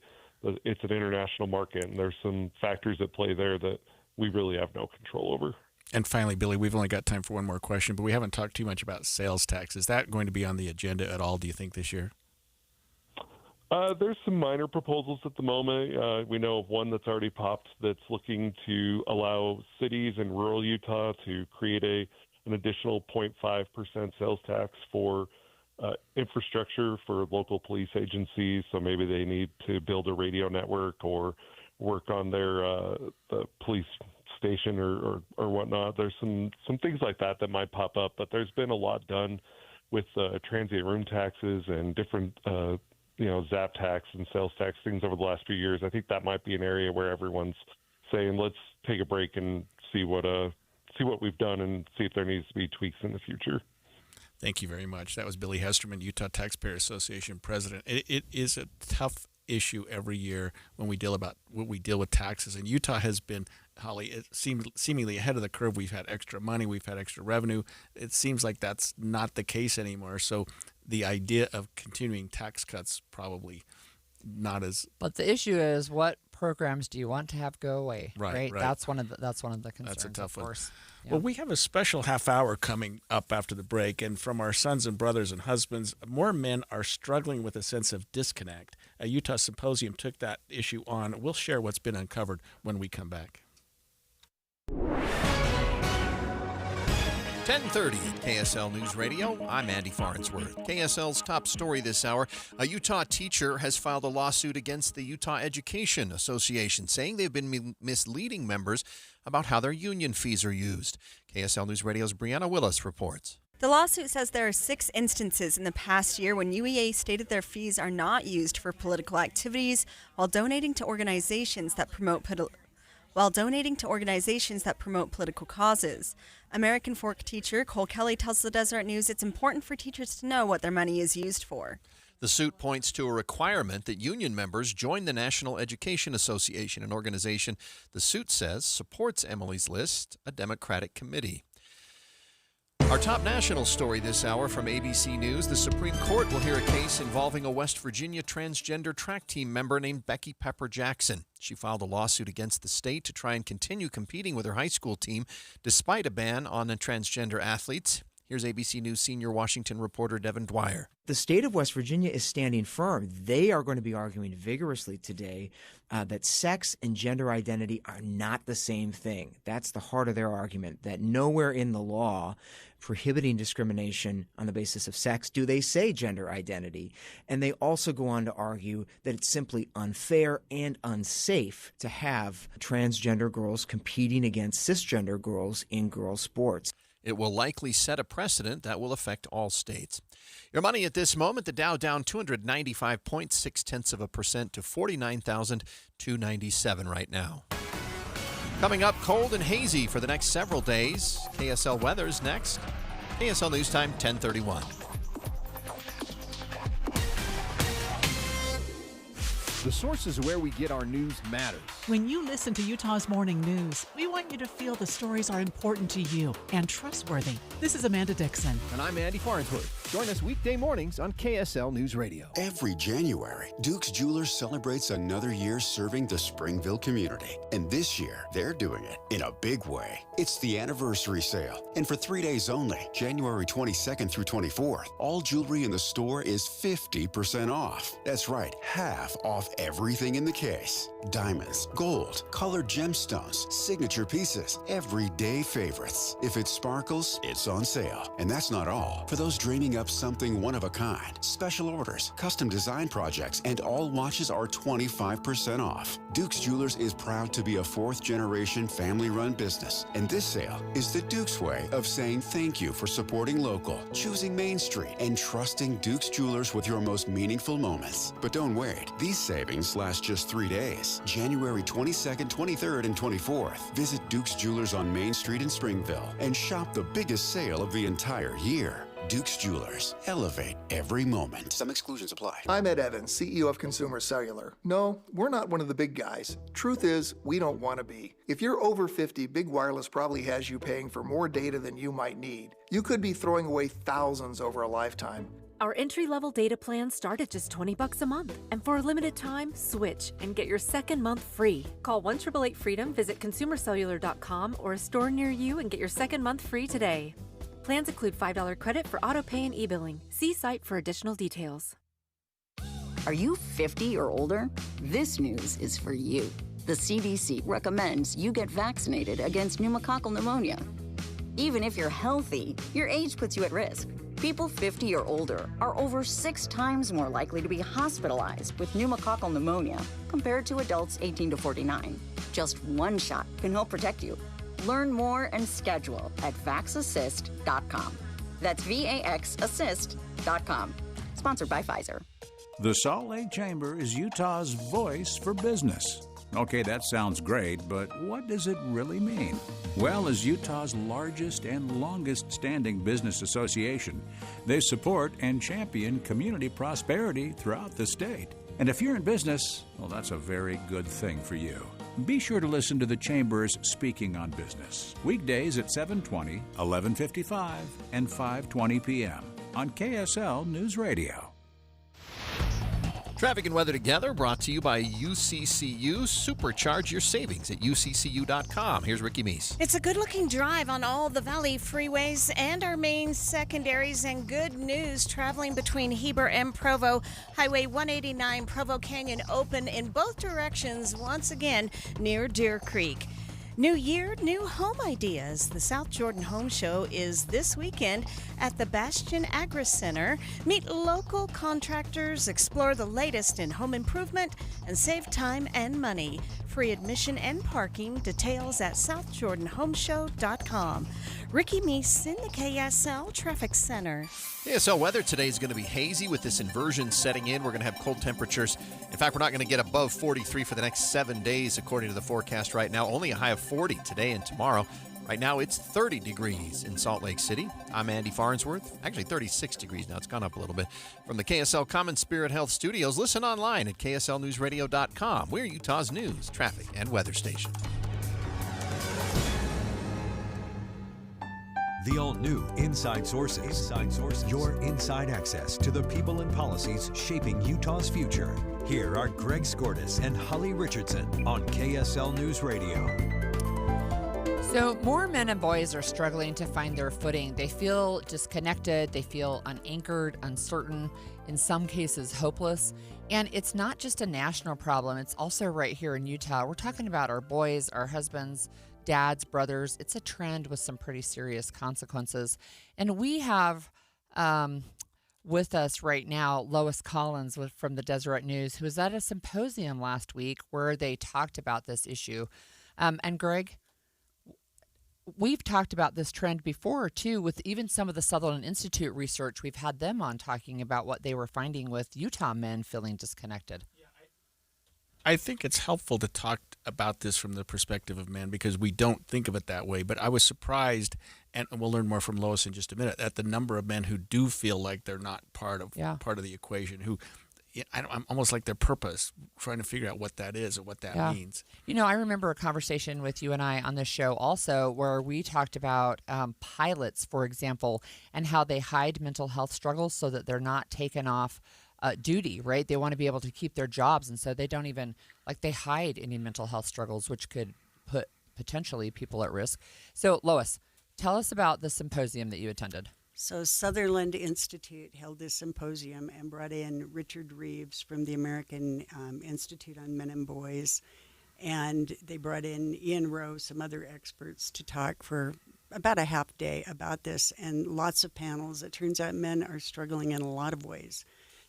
But one of the things you said really triggered an important point, which is a lot of men not only don't choose to talk about it, but they don't have anyone they feel they can talk to. So it's about 30%. And Utah actually looks numerically a little bit better than the national average, but about 75% is the kind of rating, the average rating that men give their mental health nationwide. So that's, it's not 80s or 90s and we're doing great. There 20% say that they lack a definition of what healthy manhood is. One-third of men say they're unmoored. In Utah, it's just 1/4. They think that part of the reason for that may be that we have some pluses in Utah that are not national trends so much. We have more people, more upward mobility. We have more people in two-parent households. We have more religious affiliation than average. We have more charitable giving, more sense of purpose. Those are all good things. But 1/4 of males are not feeling that even here. Mm-hmm. Well, I'll tell you something, and I guess I'll bare my soul a little bit here. But I'm 68. Most of my colleagues are retired. A lot of them are not working, and I'll just tell you, Lois, I'm scared to do that because of the exact thing you're talking about. I don't want to be without a purpose. I mean, my family's like, Dad, you got to quit working. I'm afraid to get unmoored. I really am. And that's not even a male thing in particular. I mean, I feel the same way. I'm close to you in age. When I first started looking at suicide 20 years ago, I was drawn in by the statistic that said that men who had been successful were the most apt to feel lost after retirement if they did not have a plan, if you didn't have somewhere to go. So loneliness among elderly men, and we're talking 80s, 85, they have a significantly high suicide rate, which is not something you think about. Right. So it's a real issue. But boys are struggling. And one point that I think is really important to get out there is this is not boys versus girls. And Lieutenant Governor Henderson really made this point when she kind of closed the conference saying, we don't have to pit the boys against the girls. We should be happy that more girls are getting an education. We just need to figure out how to get more boys to get an education. We should be happy that women are becoming financially more independent and have more choices. But we have to make sure that the boys are also thriving. And I think that that's really huge because for some reason it's become this sort of implied battle of the sexes, and that's not real. It doesn't need to be real. One question I have for you is, I see in your article you talked a little bit about toxic masculinity. Can you talk about that a little bit? So I think that the problem with toxic masculinity is everybody defines it differently. 36%, I think, was the number of people who said they don't even know what it means. And yet we hear a lot about the problem is that there's this toxic masculinity and men are afraid to be emotional and they're afraid to, they're this and that and the other. And I don't know quite how to talk about it, Holly, because the truth of the matter is you and I probably define it differently. I find things toxic that you might not. And so I don't know how to answer that question. But when Brigham, the guy that I co-wrote the story with, talked to the governor and to the lieutenant governor, both said they think that this is a problem, that part of it is definition, but part of it is embracing the positive sides. And they talked about the need for mentors, that one of the problems and one of the reasons that boys are struggling is because there aren't male mentors. And even the loss of Boy Scouts, that was a group specifically for boys, has been hard on boys, although it's great that some troops have decided to be co-ed or whatever. Boys need a place where they can be boys, and boys and girls are different. And that's one thing that your next guest will probably talk about is differences between males and females, that just are differences, and we are not all the same. Mm-hmm. One thing that I seem to be noticing, Lois, with respect to just people that I run into, boys and men, is the sense that without being in a relationship that you're doing something wrong. And it's harder, it seems today, for men. It seems like there are more men today that are not in a relationship, where women might feel a little more comfortable or with themselves, not necessarily needing to be in a relationship. But a lot of men, it seems, especially young men, feel like if they're not in a relationship, they're missing something. Well, part of what a relationship provides is someone to talk to, someone to confide in, and women are more apt to have a circle of female friends that kind of meet some of that role where you chat, you go to lunch, and you gossip, and you do whatever.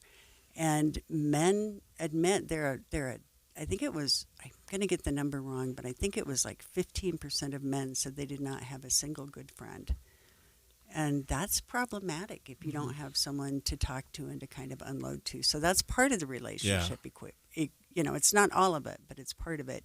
And as women have become more independent and have started to outperform in school and in some other areas, a lot of women talk about not finding a male that they consider a suitable partner.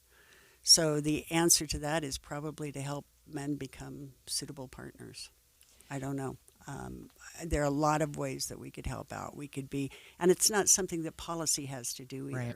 We can befriend people. We can help them. We can each be involved with the males in our lives and help them flourish. Really quick takeaway from Richard Reeves. What was his overall message? I think his overall message is that men and boys are struggling, and there are solutions, and part of the solution is to make sure that they have healthy relationships and healthy relationships with men as well, who can kind of be role models. Role models are hugely important. We need more teachers who are men.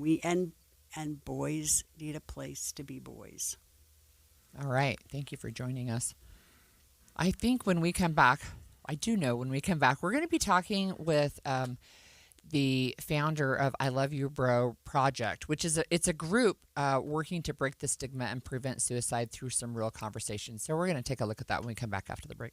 If you've ever set New Year's resolutions before, you know how difficult it is to follow through because you have to wait to see the results. What's up, everybody? I'm Mike Wilson with Any Hour Services, and in honor of your New Year, New You resolutions, Any Hour Services is having our New Year, New System sale. From now until the end of February, Any Hour Services will give you $2,026 off a new furnace and air conditioner. And you don't have to wait to save the money. You get $2,026 off at the time of purchase. The only thing you have to do to qualify for our New Year, New System sale is call Any Hour Services and schedule a free estimate. When you call, there's no obligation to buy. Just schedule a time to meet that works best for you. Let me say that again. From now until the end of February, when you have Any Hour Services install a new furnace and air conditioner, we'll give you $2,026 off. Call Any Hour Services right now and schedule a free estimate. 801-443-7400. You can Google Any Hour Services. You can even schedule online at anyhourservices.com. No one helps more homeowners than Any Hour Services. When you're making resolutions for the new year, have you ever thought of making a resolution to get a new metabolism? So that your body is burning fat more naturally? I used to have a terrible metabolism because I didn't know what to eat or when to eat it until I did Soda weight loss. I let go of 37 pounds, and now my metabolism works for me. I let go of 70 pounds in 5 months, and it was so nice because once that metabolism changes, the things that affected you more regularly don't affect you anymore. And those are the things that I learned from my nutritionist as I was going along and even afterward. It's so helpful. They taught me how to be successful for life. You can call and speak to a nutritionist at Soda Weight Loss today at 866-800-SODA, S-O-T-A. That's 866-800-SODA. Or you can go to sodaweightloss.com and see the hundreds of before and after pictures. And right now is the best time to do it because if you join now, your partner joins for free, so you get 2 transformations for the price of 1. It's 866-800-SODA. Because soda is, say it with me, Amanda, state of the art. Snapshot from Progressive wasn't created for just anybody. Oh no, we made it for you. Smooth accelerators. When that light turns green, you're off. Like a warm knife through firm butter. Going from 0 to the speed limit in an appropriate amount of time. Sure, your car has horsepower, but your horses prance around as silky smooth as your right foot. Fancy Prancerton. With Snapshot, safe drivers like you get personalized rates based on your driving habits. Sign up today at Progressive.com. Progressive Casualty Insurance Company and Affiliates. Snapshot not available in California or from all agents. This is the story of the one. As an HVAC technician, he and his digital multimeter are in high demand. So when a noisy office HVAC turns out to be a failing blower motor, he doesn't break a sweat. With Grainger's easy-to-use website and product information, he selects the product he needs to keep everything humming right along. Call 1-800-GRAINGER, click Grainger.com, or just stop by. Grainger, for the ones who get it done. You still thinking job change in the new year? Yeah, I need something that's in high demand and more stable in this economy. IT? Yeah, cybersecurity, maybe even AI. That's what I did. Really? How? Went to My Computer Career. You don't need any prior experience, and you could start your new career in a matter of months. A lot of IT pros go to school there, too, to level up. Sweet. Are classes online or on campus? Both. Wow, I'll check it out. Thanks. Make this your year. Take the free career evaluation now at mycomputercareer.edu, an elite CompTIA certification partner. Financial aid is available to those who qualify, including VA benefits. Are you 50 or older? This news is for you. The CDC recommends you get vaccinated against pneumococcal pneumonia. Even if you're healthy, your age puts you at risk. People 50 or older are over 6 times more likely to be hospitalized with pneumococcal pneumonia compared to adults 18 to 49. Just one shot can help protect you. Learn more and schedule at vaxassist.com. That's VAXassist.com. Sponsored by Pfizer. I'm Andrew Saul, Commissioner of Social Security. I'm here to warn you about telephone scammers pretending to be government employees. Some of these scammers may say threatening things like you will be arrested if you don't make payments or provide personal information. Do not fall for these tricks. These calls are not from us. Real Social Security employees will never threaten you for information or money. If you receive a call like this, hang up. Never give the caller your personal information, like your Social Security number or bank account, or send money in any form, cash, gift cards, wire transfers, or prepaid debit cards. Report the call to our law enforcement arm, the Office of the Inspector General, at oig.ssa.gov. Share this information with your friends and family.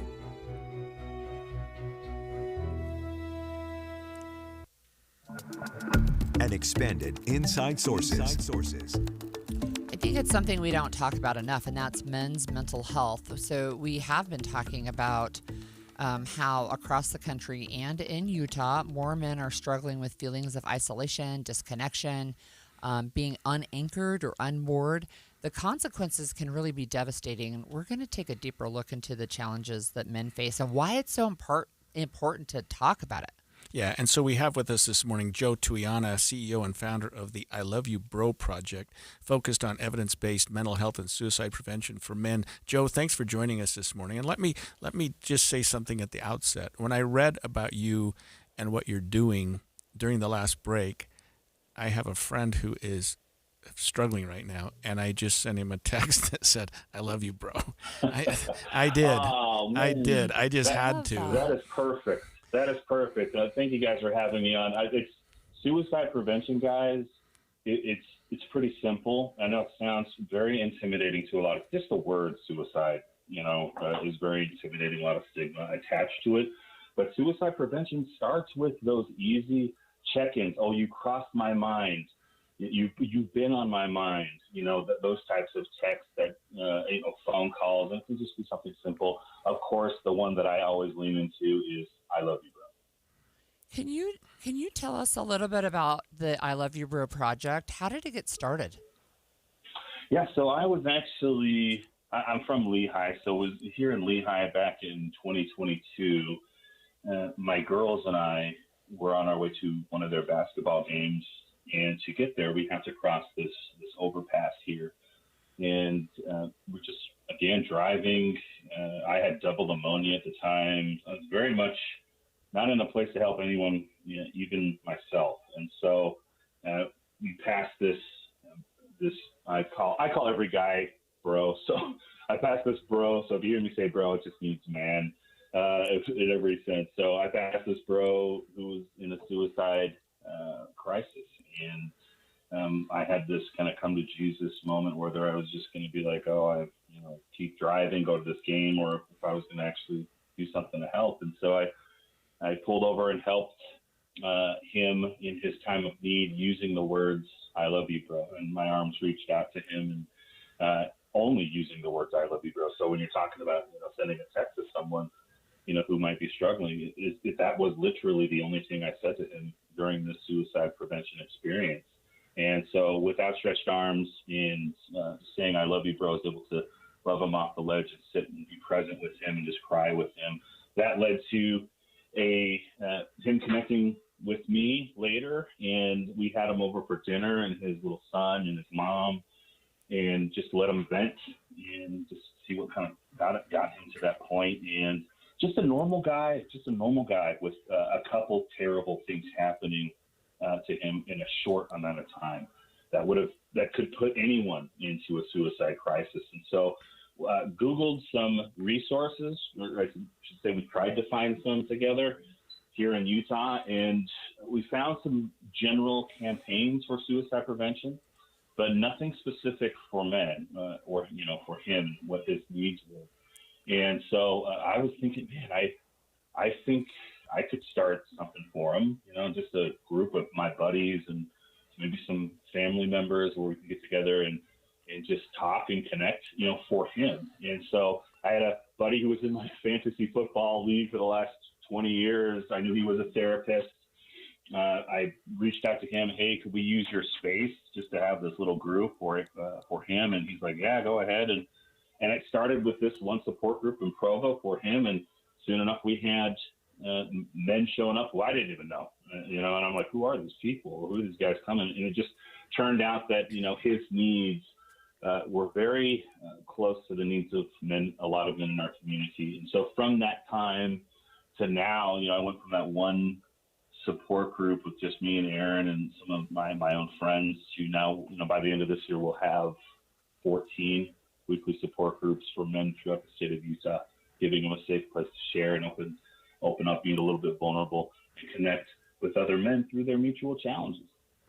Joe, I appreciate that you mentioned a couple times there the idea of outstretched arms, because we men are not always comfortable with a hug. But I'll tell you what, in terms of the "I love you, bro" idea, you can show it as well, can't you? And isn't the physical part of it just as important as what you're saying? Absolutely. In fact, so being an evidence-based organization, so I collect data from all of my guys who come. So every guy that comes to one of my support groups, they scan a QR code, they answer 10 to 12-ish questions, just to kind of a self-check-in on what, how their mental health is, their emotions, challenges they're going through. And one of the questions asks, what do you want to get from the support group? And there's multiple things on there, from a safe place to share to building trusted connections, things of that nature. I actually added, about a year ago, I added an option at the very end that says receive a hug from a bro. And I let that collect. And depending on the month and our attendance, one month probably gets me about 1,000, maybe 1,500 entries. And so I let that collect for a month. And if you were to just guess, what would you guys guess would that percentage be of the men who actually wanted to come get a hug? Just guessing. I'm going to say 80%. I'm going to say 20. Well, that's ambitious. Yeah, 80. But that makes sense. So, women would generally, would lean into that because they're more, comfortable with physical affection. Men, not as much as we were talking about. And so I let that run for a month, and it turns out 62% of the men that come to our support groups, one of the reasons why they come to participate is to receive physical affection or a hug from a man in a safe space where they won't be judged for it, and to receive that affection. Another question we have on our intake form is which of the following love languages, or I should say, would provide you with the strongest mental and emotional support. So you got physical affection, words of affirmation, quality time, things of that nature. And right now, physical touch is about 23%. That's what men, out of all those things, men just need a hand on the shoulder or a hug from a bro or maybe a touch on the knee from their spouse or things like that. So physical affection, especially from a bro in a safe space, is very important. Joe, I really appreciate what you're saying. More than you know, you're hitting close to home on so many levels. But we men just don't talk about emotions. We don't talk about challenges, but you can. And what you're talking about here is opening it up and starting the conversation, starting the "I love you," starting with a hug, and breaking the ice for men who think that it's a sign of weakness to engage in that kind of conversation. Yeah, and it's most of the time. So we average about 8 guys per weekly support group, and my Lehigh group is about 16 a week. And so most of the time when we get a new bro that comes in, we average about 1.5 per week. When a new guy comes in, it's for me such a victory, and I like to celebrate all of our victories, our little wins, we call them. And so when a new bro comes in, under the umbrella of "I love you, bro," they're coming in with, those are some uncomfortable words, even for us to say it, I love you, bro. Or sometimes we'll shorten it to ditto, or short, back at you, or, love you, man. No, I don't. I literally put that word I love you, bro, in there for a reason, because it's a full sentence that portrays my real affection and care for you. And so when a guy comes in, these new bros sit down, they're already taking a huge step, reaching out, trying to get some connection, and just hope. They're showing some faith that they're going to find it here. And so when a guy shows up, we very much at the beginning of group like to lean into, thank you for showing up, thank you for putting in the work. We love you here, bro. It's a combined effort, and men really connect with those words, thank you and work. those two state, those for some reason we put so much value in those things. So when we hear thank you, it's almost even as much or more sometimes than I love you. It's, the appreciation of, showing up for us. And so getting guys to be vulnerable when they're in a room full of other vulnerable guys, it gives this unspoken permission to men that they can also do this. And through their vulnerability, they can actually find the hope that they're missing outside of that support group space. And so we'd like to try to offer this unspoken permission. Most of the time it's me who's the first one getting very emotional. That's how I regulate. I tell the guys, I don't apologize for nothing. It makes me, it's like nails on a chalkboard when I hear anyone, or especially a guy, say, hey, the first thing we want to do, is apologize. Oh, I'm sorry. I'm sorry for getting emotional. I'm sorry. I'm like, guys, don't apologize for nothing. This is how you This is how you process your highs and lows. This is how I do. So I don't apologize for it. And so I'd like to think, my crying, slobbering face that shows up all over the news and, when in our groups can be some level of permission for other men that they can also do that same thing, and then it works. Absolutely. That was Joe Tuiana, CEO and founder of the I Love You Bro project. I need to find out much more about that. We'll come back after the break, talk about some updates on the Jeffrey Epstein case and an interesting twist. Stay with us.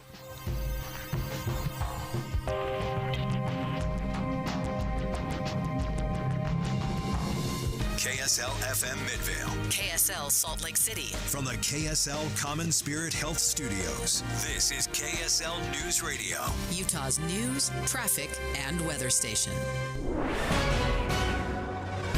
11:01 at KSL News Radio. I'm Claire Scott. KSL's top story this hour. We're hearing from a family that survived a deadly shooting and fire at a Church of Jesus Christ of Latter-day Saints meeting house in Michigan last fall.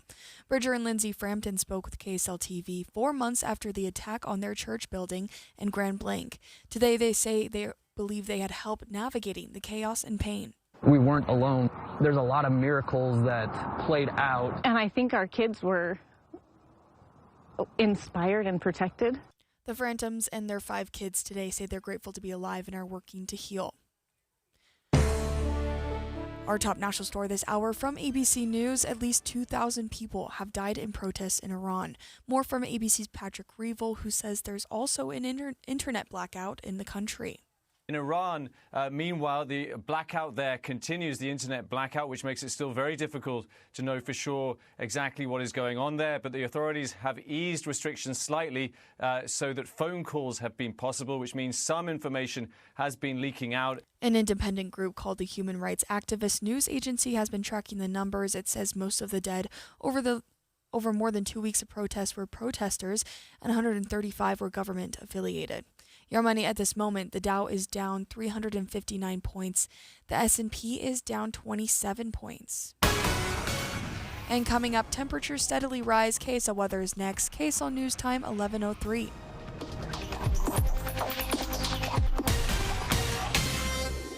Mornings are for recharging. And they're for starting your day right. We volunteer to join you in the car. Get news and weather at 102.7 FM during the most important part of your day. Andy and Amanda, each morning between 5 and 9 on KSL News Radio. Don't miss the winter sale going on now at Dave's Bernina in Provo and St. George, featuring incredible pricing on new Bernina demo machines and floor models that come with full 5-year warranties and free classes. Save hundreds to thousands of dollars on all new Bernina machines. Such as the next generation Bernina 325 model, $999. The Bernina 480 is only $2,499. Even the most advanced sewing machine in the world, the Bernina 990, is on sale. And 1.9% interest for up to 48 months on certain machines. Dave's Bernina just received a limited amount of school buybacks in excellent condition. Also, customer trade-ins. Both come with 2-year warranties. Take advantage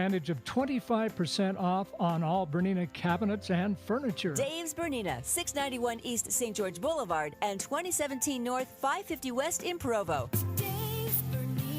Dave'sBernina.com. I'm back to doing what I love and more, thanks to the Good Feet store.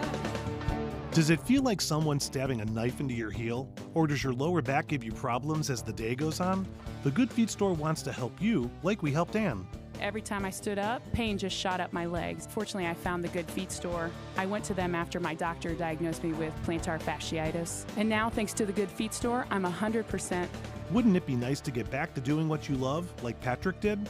I was in constant pain. Somehow my fiance and I found our way into the Good Feet store. Put my foot on the arch support system. I put them in my shoes, my back, my knees, my ankles. Thank you. Thank you, everybody at the Good Feet store. You gave me my active life back.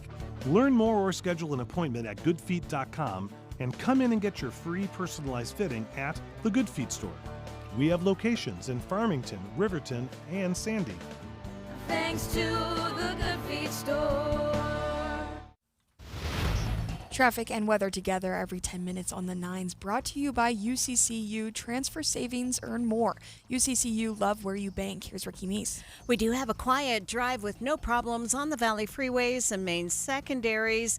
A crash reported in the Mill Creek area, 3300 south at about 3400 east. Whether you park it, stripe it, or pave it, GoPave Utah has your blacktop covered at GoPaveUtah.com. That's GoPaveUtah.com. Call or visit GoPaveUtah.com. Ricky Meese in the KSL Traffic Center. Highs in the low 40s and steadily rising all week long. Looks like the haze will stick around for a week as well, with clear sunny skies. Right now 36 and mostly cloudy. I'm Claire Scott from the KSL Common Spirit Health Studios. Listen online at KSLNewsRadio.com. We're Utah's news, traffic, and weather station. The all-new Inside Sources. Your inside access to the people and policies shaping Utah's future. Here are Greg Skordas and Holly Richardson on KSL News Radio. Well, the Clintons are back in the news today, apparently standing their ground about their involvement with Jeffrey Epstein. Former President Bill Clinton and his wife, former Secretary of State Hillary Clinton, refused to appear on Capitol Hill today for a scheduled deposition about their dealings with Jeffrey Epstein. They say they have, quote, little information on Epstein to share, and they're strongly pushing back against the Republican chairman who has sought to compel their testimony. ABC News national correspondent Stephen Portnoy has more from Washington. The House Oversight Chair says Bill and Hillary Clinton have no right to refuse to appear, and next week he'll start contempt proceedings in his committee. The former president and former Secretary of State respond in a 3.5-page open letter, saying Chairman James Comer's subpoena is legally invalid. The Clintons point to then former President Donald Trump's refusal to be deposed by the House January 6th committee in 2022. The Clintons say if Comer pursues contempt proceedings, they'll forcefully defend themselves. I don't know what forcefully means. You forcefully defend your, legally well, defend hire yourself. A high-powered attorney. Yeah, that doesn't make sense. Well, I think it does to me. So, look, it's one of the things. I am intrigued by the pushback that they gave and say, well, President Trump refused to show up. Yeah, that doesn't make it right. Well, but I understand. There's precedent. Right, yes, that he didn't show up. I wonder what I mean, I could understand Bill Clinton's reluctance because we see pictures of him standing aside Jeffrey Epstein on occasion, and that certainly has to make him a little uncomfortable. But Hillary Clinton, I don't know that she's ever had any involvement with Jeffrey So there's Epstein. a couple of things. So remember that during this whole conversation about the Epstein files, which, by the way, it's still a thing. They still haven't been released, all of the files.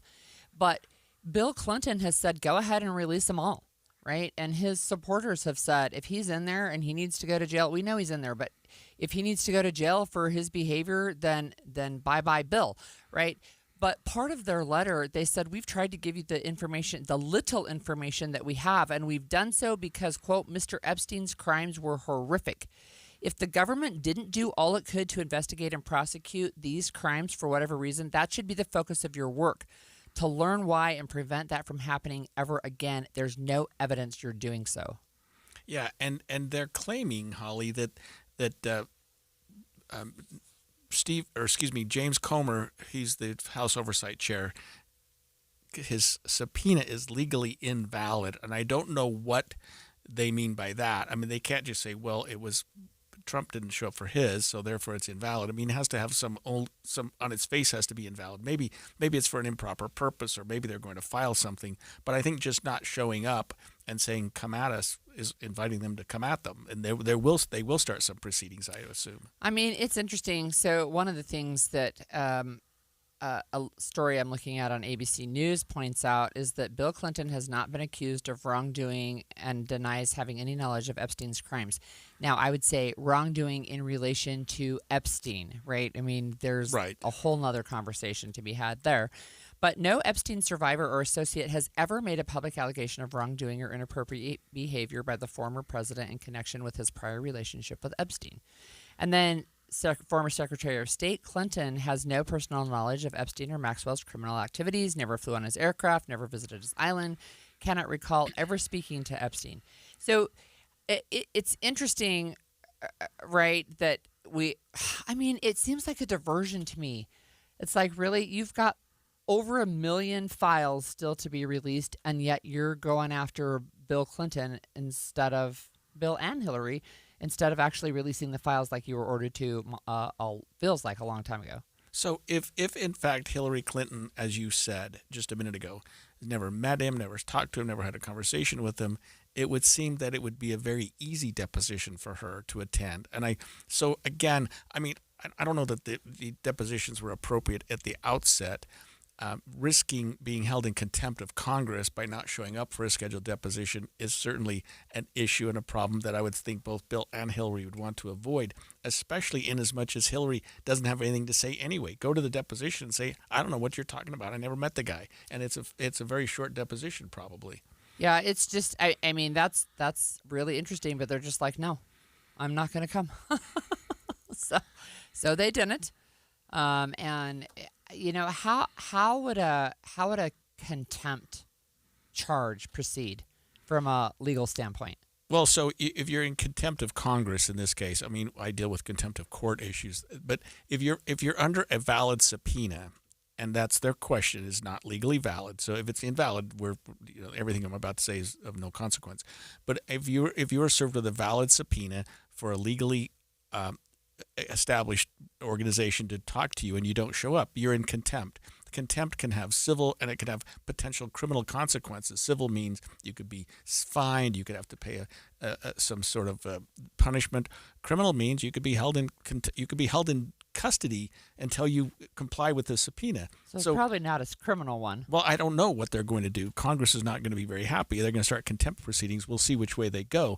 But there's a difference between civil and criminal contempt. I can't imagine that the Clintons are going to go to jail for refusing to speak to Congress. But stranger things have happened, especially with this current administration. Well, one of the things that this ABC News article says that the House of Representatives can hold an individual in contempt if that person refuses to testify. It's an implied power of Congress. Right. And any person summoned as a congressional witness who refuses to comply can face a misdemeanor charge that carries a fine of up to $100,000 and up to a year in prison if that person is eventually found guilty. But there's a whole process, right? To hold somebody in contempt, the oversight committee has to do a markup, and then they have to vote to advance it. And once the committee approves the resolution goes to the full House. I just wonder if this is like a delay tactic, right? But I don't think they can delay until like the election in November. That seems kind of I may be wrong optimistic. about this, Holly, but I thought Steve Bannon was in contempt and that he actually was convicted of contempt and actually did some time on that. So there is some precedence for being in contempt of Congress or contempt. I don't know who he was in contempt of, but I thought it was a congressional. It was. He was held in contempt of Congress in 2022 for not complying with the January 6th Select Committee and did serve, at least he was sentenced to prison time. Oh, he did some time. I remember he went. Okay, so he was pardoned right now by President Trump. And then the GOP-led House voted to hold Attorney General Merrick Garland in contempt of Congress in 2024. And the DOJ didn't prosecute the case, but the audio of President Joe Biden's interview with Special Counsel Robert Hur was released, and that was over that issue. So it's an interesting conversation, I think, to continue to have. But really, the underlying issue is the Epstein files have not been fully released. You would assume that the Clintons got good legal advice to do this. I mean, I don't advise clients to refuse to testify with a subpoena. What you do typically in my practice, and I know we're out of time, is I'd file a motion. I'd file something to say we object to this and at least let somebody hear it rather than just not show. All right. Well, speaking of federal government, Minnesota is actually suing the Department of Homeland Security to end the surge of immigration agents to the state, and we're going to talk about that when we come back after the break. I'm Jordan Wilcox, your Utah tax attorney. When life gets overwhelming, some things tend to fall by the side. I'm Carlos Sanchez from Draper, Utah. I was managing a business, helping out a business, doing paperwork and getting paid, and my wife got sick. We filed taxes, but then we got audited. And when I went and talked to the IRS, they didn't give me any choice. The IRS pretty much said, this is what you owe us, when are you gonna pay us? And we're talking quite a bit. But every time I drive, I listen to the radio. Jordan Wilcox. So I figure there's a reason this guy is on the radio. So I called him. Put an end to IRS collection and aggression today. The amount that the IRS came up with, close to $250,000, and the offer in compromise was about $7,600. That's it. This is Utah tax attorney Jordan Wilcox. Let's solve your IRS nightmare. Visit endtaxworry.com. Go for it. The outcome, it was worth it. I'm okay. endtaxworry.com. With the new IHOP value menu, $6 is all it takes to go to your happy plates, where stacks of pancakes with bacon and eggs are just $6 every day. French toast, sausage, and eggs are, you guessed it, $6. And fluffy omelets come with a side of pancakes and only cost $6. Go to your happy plates every day at IHOP. $7 in some locations. Available every day for a limited time at participating restaurants in the U.S. Hours may vary. No substitutions. Not valid with other discounts or promotions. Prices may vary. Tired of hearing scary radio ads about the IRS? Tax Relief Advocates is different. TRA is here to tell you that if you owe money to the IRS, whether it's $5,000 or $500,000, we have a solution. TRA can eliminate or reduce what you owe to the IRS with zero risk to you. We have over 1,000 5-star reviews on Google and an A+ with a BBB. End your tax nightmare today by visiting TRA.com or call 800-583-6681. That's 800-583-6681. You probably know if you need new windows. You hear the wind whistling. There's condensation between the panes. Maybe your heating bill's too high, but you don't want to pull the trigger because it costs a lot of money. I understand. And they understand at Advanced Window Products. After all, they've been creating custom state-of-the-art windows right here in Salt Lake for 39 years. They know what's up. That's why they offer 60-month 0% financing or buy now, pay later. You get the windows this winter for 30 to 40% less because you're buying straight from the factory. They'll build, they'll install your windows, and you don't have to pay for a year or more. At Advanced, they're committed to making your new windows affordable. And if you call now, they'll knock another $2,500 off your quote. State-of-the-art, energy-saving windows built here for Utah's changing climate. And right now, $2,500 off. Call for a quote, 801-850-9100. That's 801-850-9100, or go to advancedwindows.com. With Progressive's Name Your Price tool, you can choose the best coverage option for you. Because you know you. Like, you know you can't cook. You're not one of those people who say that they can, but when people come over for dinner, they find out the hard way, you can't. You can't even microwave popcorn, and that's literally just one button. Plus, measuring and patience are huge parts of cooking, and that's just not you. Only you know you. So get coverage options within your budget with Progressive's Name Your Price tool. Progressive Casualty Insurance Company and affiliates. Price and coverage match limited by state law. This is the story of the one. As the purchasing manager at a manufacturing plant, she knows the only thing more important than having the right safety gear is having it there when you need it. That's why she partners with Grainger for auto reordering, so her team members can count on her to have cut-resistant gloves on hand, and each shift can run safely and efficiently. Call 1-800-GRAINGER, click Grainger.com, or just stop by. Grainger, for the ones who get it done. Getting help with electrical repairs is easier than you think. All you have to do is call Any Hour Services or schedule an appointment at anyhourservices.com. No one helps more homeowners than Any Hour Services. My name is Ariel. When I arrived in the U.S. at 19, I struggled to find job opportunities without my high school diploma. My entire life changed when I took a chance and got my high school diploma at age 22. Everything I have, my education, my career, my marriage, I owe to the Adult Literacy Center and my teachers. They were with me every step of the way, helping with my English and math, making sure I pushed through all the challenges. Ariel, your success proves that what I'm doing as a teacher has real meaning. It was an honor helping you achieve your greatness.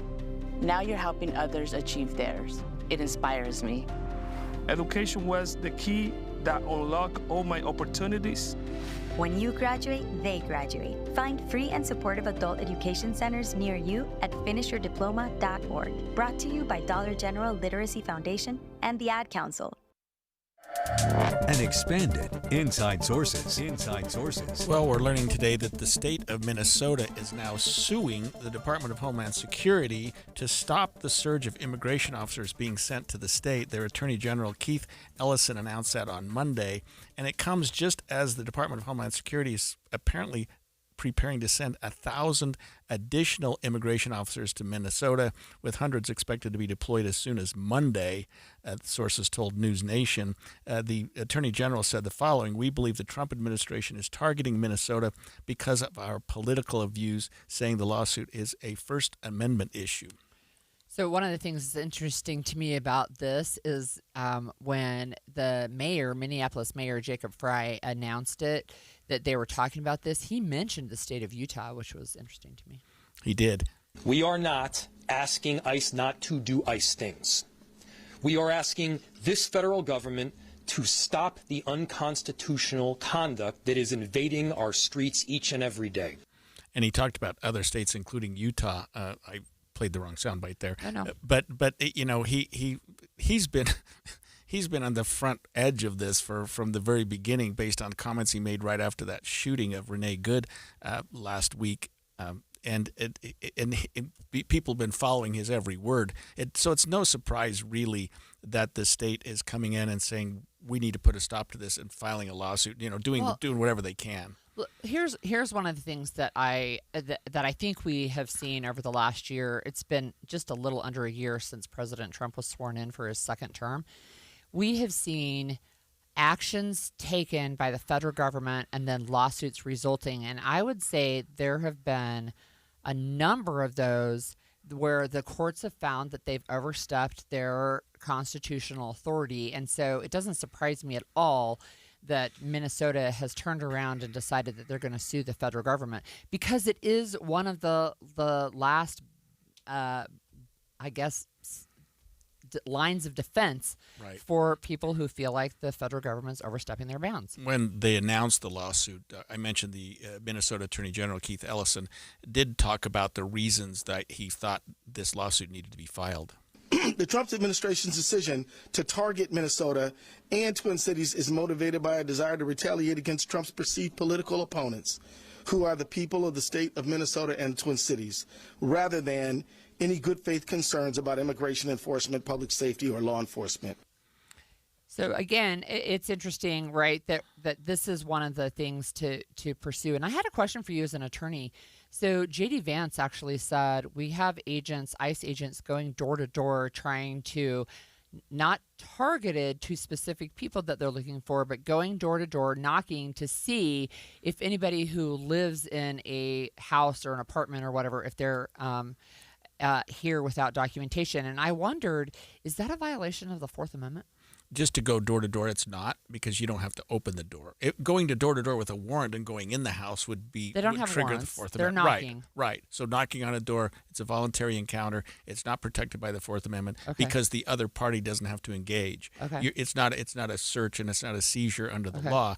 If a police officer comes up to you and asks you a question, you can say, I don't want to answer. Or if they come to your door and knock on the door saying, can we come in? You can say, no, you can't. And if they kick the door down, then what? Well, then they better have a warrant or some what we call exigent circumstances. When I say a police officer asks you a question, there are certain things you need to like identify yourself. Or if you're operating a motor vehicle, you have to produce a driver's license. But there are certain times when you don't need to necessarily engage police officers or whatnot. You know, I wanted to follow up with exactly what you're talking about here. In a statement to X, Department of Homeland Security Kristi Noem rejected these accusations by the Democratic leaders and said the following: for years, these corrupt activist politicians have refused to protect Minnesotans and are now proposing illegal actions to keep their stranglehold and control on continuing stealing from American citizens. The problem with that, and I appreciate that she's taken her position, immigration ICE officers are not charged with. I mean, we kind of keep going back to this fraud, this whatever happened in Minnesota. They're not agents to investigate that. That's not part of their calling, nor could they if they wanted to. So saying Minnesota is fraught with fraud doesn't have anything to do with immigration. Exactly. It doesn't necessarily mean, well, it doesn't even mean at all that you can deploy immigration officers. I mean, if you want to deploy FBI agents or agents who do criminal investigation, that's fine. Go for it. But fraud, even if it involves a community like they're saying the Somalis or whoever, doesn't mean, well, let's go suddenly start deporting people, because, I mean, it's just an allegation at this point. So and they can't do investigations anyway into fraud. Right. So I said that Minneapolis Mayor Frey questioned why Minnesota was being targeted, and this was his quote where he mentioned Utah. If the goal was immigration enforcement, if the goal was to look for people who are undocumented, there are countless other people who are undocumented in Florida and in Texas and in Utah. And it's saying that he is saying that there are more undocumented immigrants in our state than there are in Minnesota. And ICE responded, actually, so on their X account, to the question, why is ICE in Minnesota, not in Florida, Texas, or Utah? ICE has a presence in every state, was their answer. However, we do not need to surge resources to Florida, Texas, or Utah, because unlike Minnesota, those states work with ICE to detain and deport criminal illegal aliens. Yeah, that was his quote when it came to Utah. I think we have that quote exactly. Documented in Florida and Texas and Utah. Why are they in these much smaller cities in the middle of the Midwest? So again, you have this conversation, right? He's saying it's politically motivated because we're a blue state and these other states are red states, and ICE on its official Twitter account or X account is saying, well, those other states work with us and you don't.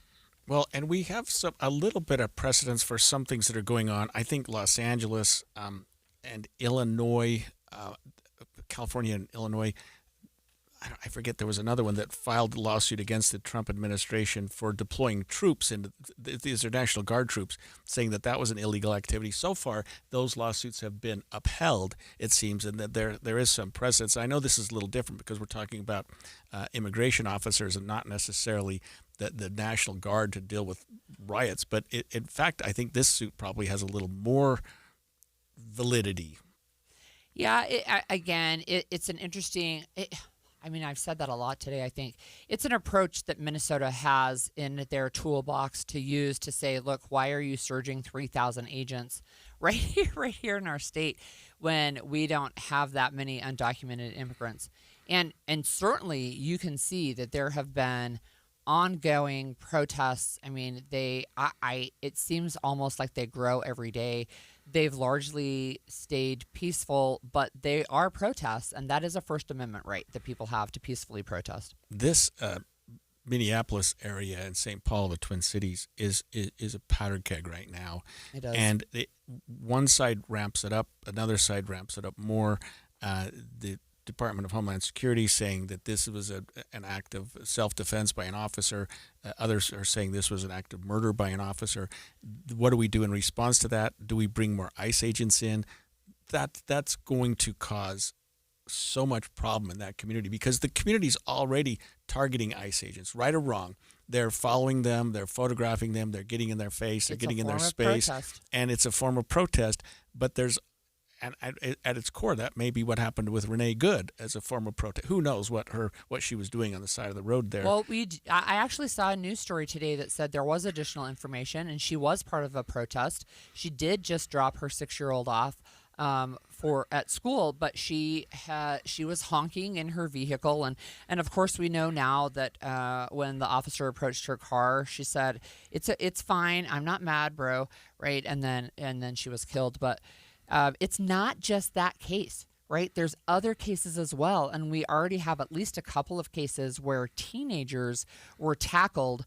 They were U.S. citizens, but they were hauled off, and they were since released. But it was pretty traumatizing for these two teenagers to be hauled off by ICE saying, well, you look like you're not here legally. You wonder what we're going to look back on in the years to come about ICE and what their legacy is going to be. Hopefully, and I assume that 90% of their agents are well-intended, but boy, there's some problems going on in this country with ICE, and Minnesota is a perfect example.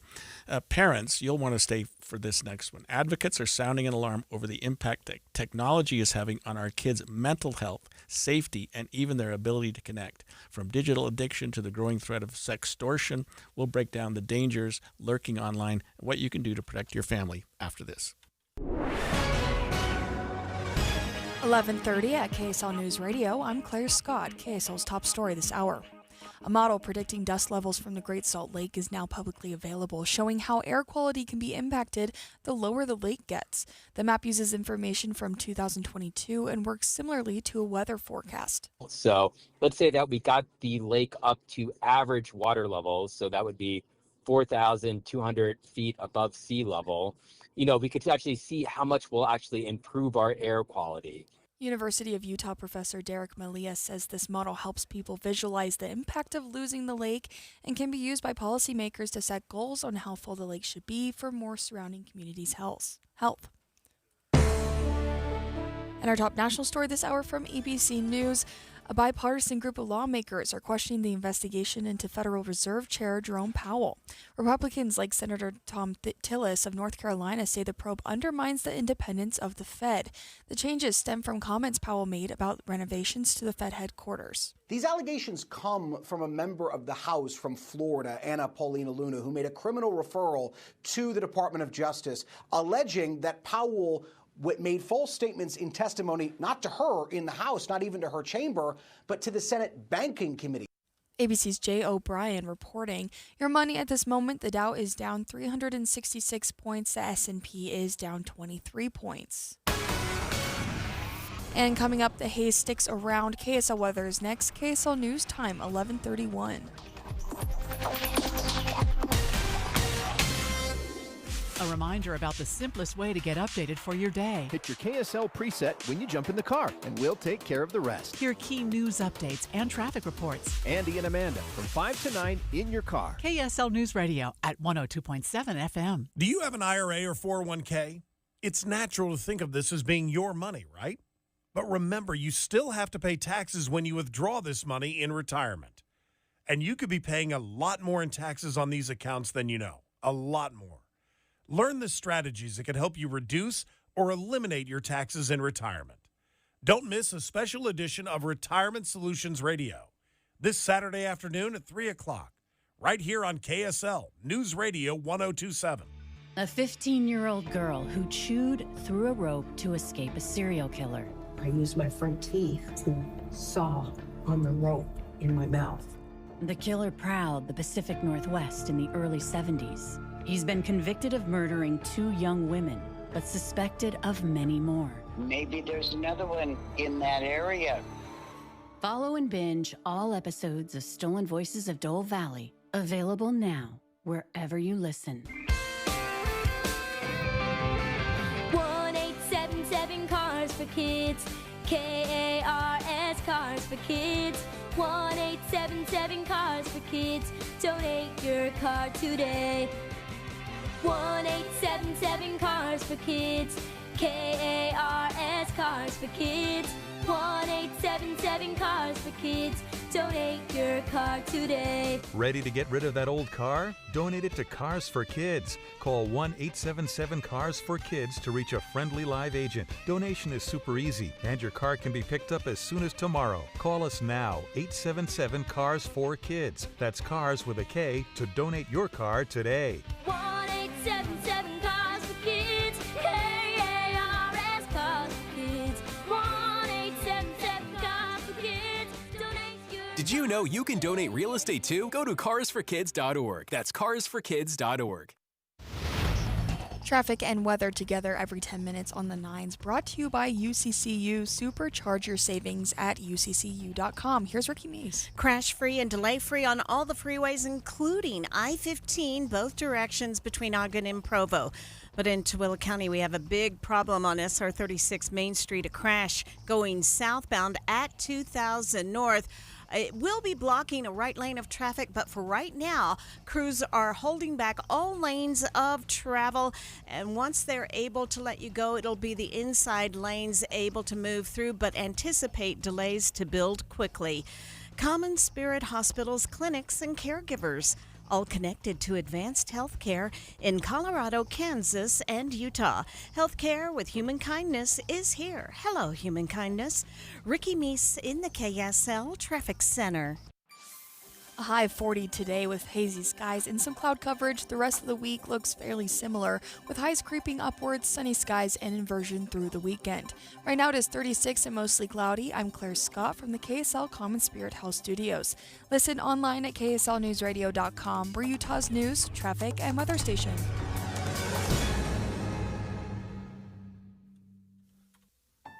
The all-new Inside Sources. Your inside access to the people and policies shaping Utah's future. Here are Greg Skordas and Holly Richardson on KSL News Radio.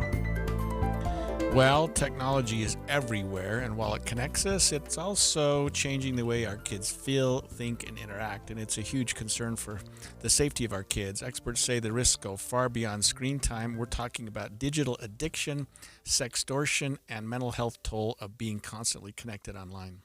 We have with us in studio Brandy Vega with Promise to Live, and I wondered first, before we even dive into maybe all the things you're doing, which is so impressive. Can you talk to us about sextortion and help our listeners remember what that is? Yeah, absolutely. So sextortion is when somebody DMs you or your child, starts a conversation, pretends to be potentially somebody they know or somebody that they would be attracted to, wins them over, and within a little bit, within an hour generally, they're asking for inappropriate pictures. Oftentimes somebody sends an inappropriate picture, but whether you do or you don't, doesn't matter because AI can create it. Right. The moment they get you to send that, they've tapped into your system. They have access to your contacts, either through your email or phone, and then they extort you. So it's called sextortion, and they say, we will share this picture with everybody in your phone, in your email, on your social media. You will be outed unless you give me X numbers of dollar or Bitcoin. And when it happens, these guys are so good, they do it for a living, and the rates of suicide are going up significantly. And people go, man, my 15-year-old was fine. He went to bed at 10 o'clock. Then they're discovering at 2 or 3 a.m. he took his life because they threatened to send it out. And the shame and the fear and the stigma, and it's just overwhelming. And so we're trying to get people, one, you have to have the conversation with the people you care about. because it happens to adults too, but have the conversation, especially with your kids, and say, number one, don't do it. Number two, if you happen to do it, please don't freak out. Yeah. Come and get me. Yeah. Let's figure it out. We can work through it, because they'll get bombarded by emails saying, get me the money, and they get overwhelmed. Their senses peak, and often they don't know what to do, and they take their life. To me, that is just so tragic. And I'm going to share a personal story. It must be Personal Story Day, because Greg also has been sharing today. So one of my sons, and I have 10 of them, but one of my sons did fall victim to this. And it was somebody who was pretending to be a woman, actually, on the other side. And he sent inappropriate pictures, and then he started getting these the sextortion part. And he was devastated. The shame was overwhelming. And I was like, my dude, that was not a smart decision. But a million times a day, I would rather have you here with me than say, this was so overwhelming, I felt like I had to take my life. And he's still here with us. For me as a parent, it was barely a blip, right? To be able to say, I'm so sorry that you were taken advantage of this way. And, let's not do that again. But he was in his 20s, and the fact that so many boys feel like they have no way out and they're killing themselves is absolutely tragic. Well, I was talking about this with one of my friends who happens to be a doctor, and she's going to share her story, but her son, same thing. She said, don't do it. He did it. He called her down, but he was so ashamed and so embarrassed. And she got on there and she said, I'm the mom. You're not extorting. Knock it off. And they sent the picture, and they sent it to everybody in his contact, because you kind of wonder, is it a bluff? Is it not? And they just sent it out and said, don't open this. There's a lot of scams and there's a lot of spam. And so they said, don't open it. And it's worth having the conversation. I mean, I got an email from somebody saying, hey, I have video of you watching porn on your laptop. I was recording from inside your system. And I'm like, what? And they said, if you don't send me $1,000 right now, I'm going to send it to everybody in your list. And I sat there for a minute. And first I panicked. And then I thought, I don't watch porn. I was going to say, right. And I haven't watched, on my laptop. They don't have anything. But imagine right. the 90% of people who maybe have. And all of a sudden they're feeling this. So we're just trying to have these conversations, because parents aren't understanding, and they're deleting all the information. And we're working with the state on this. We're getting Amy Winder-Newton to come and speak about it. It's critical, not just this aspect, but digital addiction, brain rot. We're working with the neuroscientist, Dr. Dan Lathan, and we're talking about all the addictions, but even ChatGPT, people think, oh, I'll talk about this, and then it tells you to kill yourself. Yeah. So there's, as good as technology is, we have to be smart. Yeah. What are the young people looking at, Brandy, that's causing them to fall into this trap? What is it that they're going online? And I don't spend a lot of time on the internet, but where are they going that's causing these predators to find them?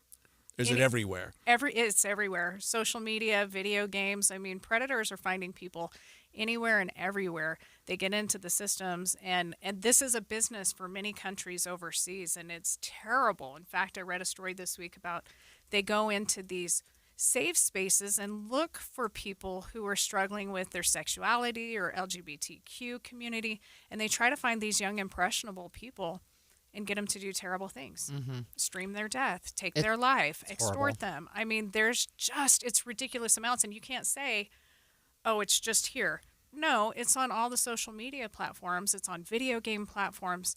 It's kind of everywhere, and it can feel overwhelming, but this is what we want to help with. We want to say, 1, you have to have the conversation. 2, we have solutions and tips and technology that can help you be successful. So we have our town hall coming up in partnership with Silicon Slopes on January 15th in 2 days. That's open to the public. It's open to everyone. And we've got Joe Marvolo, who does technology for us. He knows all the ins and outs. We've got our neuroscientist. We've got different people. But then we're hosting this huge emergency community meeting. You have to be there. And if you think that the people that you know and love are not impacted, I'm just here to tell you you're wrong. That's a lie. Every single one of us is dealing with this. And, I almost lost a child to suicide.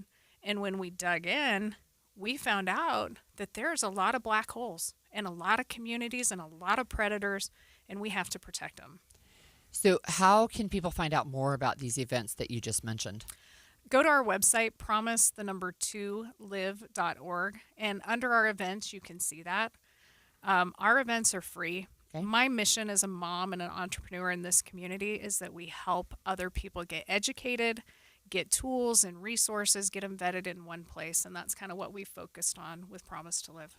And do those tools and resources include like what Holly talked about, which is not just avoiding falling into the trap, but once you've fallen into the trap, how you address it? Because you made a perfect example. Your kid, it was too late to save him from what he did, but you saved him from what the consequence could have been. Yeah. Oh, goodness. Yeah. Yeah, absolutely. I mean, I would encourage everybody right now, have the conversation with everyone that you love. One, have the conversation about mental health. Are you doing okay? How are you really? We've talked about this. Will you make a promise to reach out for help if you struggle? Friend, family, resource. We have resources on the site. But when it comes to this is also one of those crucial conversations to say, listen, this is a huge problem. I don't want this to happen to you. One, here's what it looks like. Here's what it is. Avoid it. Don't do it. Heaven forbid you make a mistake. I love you. Nothing you can do is worth your life. Right. No failure is fatal. Just because you screw up, I got your back. We're here for you. We'll fix it. Make sure that they know you're a safe place and they can come and talk to you. So you gave us these. They're little hug coins, right? Mm-hmm. Talk to us about that. We've given out over 100,000 of the Promise to Live pocket hugs. It has a message on the back that says, when times are tough and you don't know what to do, here's a hug from me to you. Call or text 988. We give these out. I go in the drive-thru. I say, I want to give you a hug. And we're launching a new campaign called Unplug and Hug on the 10th of every month. We're on a mission this year to give 1 million hugs. And what that means is that 1 million people know that they matter. They know that they're loved. They know that people see them. And then we get them to make a promise to reach out. Studies show if you promise ahead of time, you're up to 60% more likely to keep it. So they make that promise. We connect them to vetted tools and resources in one place, which I couldn't find when I was in the hospital. So we have those on there. We're partnering with people if people want to partner. And then we build this huge community online and in person. Technology is important because we can connect, but it's important that we do it responsibly, safely, and that we have these conversations. Thanks so much. That was Brandy Vega and very helpful. Her organization, promise2live.org. And, you know, we're a week away from the kickoff of the legislative session. We've said that several times during this show. Greg and I are going to talk about some of the most pressing issues and a couple of fun facts when we come back. Hi, it's Julie. January is normally a winter wonderland in Logan, but instead we're wondering about winter altogether. Ugh, this weather. It's easy to get stuck in a rut this time of year, so get in your car and escape to Logan for a refreshing change of pace. Get a hotel, swim in the pool, and check out great restaurants that are new to you. Catch Aggie basketball, gymnastics, or hockey, and especially Aggie ice cream. Bull Tracks is my personal favorite, in case you were wondering. Take in a live performance or see a classic flick at the Utah Theater. Throw hatchets, go bowling, or ice skate outdoors. Ski the Beeve and check out their new lodge, or rent snowmobiles in Logan Canyon. Enjoy a sleigh ride through a giant herd of elk. I don't really know if you should pack winter boots or galoshes and an umbrella, but either way, your Logan stay will be packed with fun, great food, and beautiful scenery. Just get here. Check out explorelogan.com/winter, explorelogan.com/winter, explorelogan.com/winter. KSL offers the best daily newsletter in the state. It's the 3 things you need to know. Every weekday, we deliver quality and relevant content to your inbox. No ads, no spam, just the 3 things you need to know to be informed about the world around you. Subscribe today. Visit KSLNewsRadio.com or text the word inbox to 57500. That's inbox to 57500.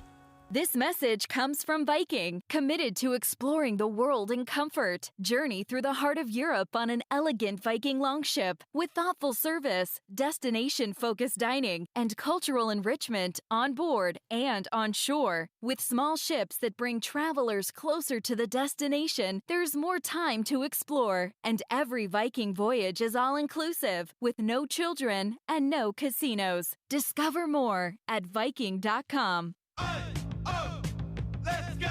You're still grooving, still connecting, still loving, still turning up, still thriving. You still got it, but your immune system, it weakens as you age. That's where vaccines come in. They help train and strengthen your immune response to fight off respiratory illnesses like flu, pneumococcal pneumonia, RSV, or COVID-19. Ask your doctor or pharmacist which vaccines you need. Book in minutes at vaxassist.com. Sponsored by Pfizer. If you've ever experienced running out of hot water before your shower was done, or hard water spots on dishes and fixtures, I've got a deal you might be interested in. What's up, everybody? I'm Mike Wilson with Any Hour Services, and you probably already know that a tankless water heater and a water softener solve both issues. If you've ever thought about looking into getting a tankless water heater, here's the deal I was talking about. Through the end of February, we're including a free water softener with every new tankless water heater we install. The best part of this deal might be that you never have to worry about being the last one to the shower again, or that you don't have to waste the money keeping 40 to 50 gallons of water hot 24/7. To take advantage of this deal, call Any Hour Services before the end of February. The visit's free and there's no obligation to buy. If you decide to have us install a new tankless water heater, we'll throw in the water softener for free. That's right, a free water softener when you purchase a tankless water heater. Pick up the phone and call Any Hour Services right now for all the details. 801-443-7400. You can Google Any Hour Services. You can even schedule online at anyhourservices.com. No one helps more homeowners than Any Hour Services. This is Derek Miller speaking on business. Anson Resources is a global critical minerals company working in Utah. Through their Green River Lithium project, they're developing high-purity lithium for electric vehicle batteries, helping to power the U.S. clean energy transition. CEO Bruce Richardson joins us with more. At Anson Resources, we're proud to advance America's clean energy future through our Green River Lithium project in Utah's Paradox Basin. Through our US subsidiary, A1 Lithium, we're developing a direct lithium extraction operation that will produce 10,000 tons of lithium carbonate annually beginning in 2028, more than double current US production, strengthening domestic supply, supporting both Utah's Governor Cox and federal goals to onshore supply of critical minerals. With all major permits in place, a letter of interest from the US Exim Bank for $330 million and a binding offtake agreement with LG Energy Solution, we've established a foundation built for reliability and long-term success. Utah's naturally pressurized, low impurity brine allows extraction to be cleaner, more efficient, and cost-effective. Utah has been an outstanding partner at every stage. With over $30 million invested so far, we're creating jobs and supporting rural communities, strengthening the country as a whole. Anson Resources is supporting Utah communities by creating jobs, fostering local development, and contributing to the state's growing clean energy economy. To learn more about their projects and community impact, visit AnsonResources.com. I'm Derek Miller with the Salt Lake Chamber, speaking on business. Inside Sources. So I have to ask you, Holly, since you served with the legislature for some time, this session's a week away. There are obviously a lot of things in the queue. They've had these special sessions and these groups to sit down and start drafting some legislation. What do you think is going to be big, or what are you looking forward to, just you personally? Well, those two different questions. Right, yeah. What's big and what am I looking forward to? Those are two different questions. Okay, let's start with the first one. So some of the big ticket items I think that we're going to talk about, I mean, I think homelessness is still going to be on the docket. We're going to have, I suspect there's going to be ongoing legislation related to the campus that we've talked about. What that looks like, I'm not sure yet. I haven't seen drafted legislation. I think we're going to have big issues related to what the legislature is angry about right now. Yeah. And that's redistricting and judges. Right. Yeah, those are two of the things that I'm looking at in what they intend to do about the judiciary. And they have proposed a couple of different things.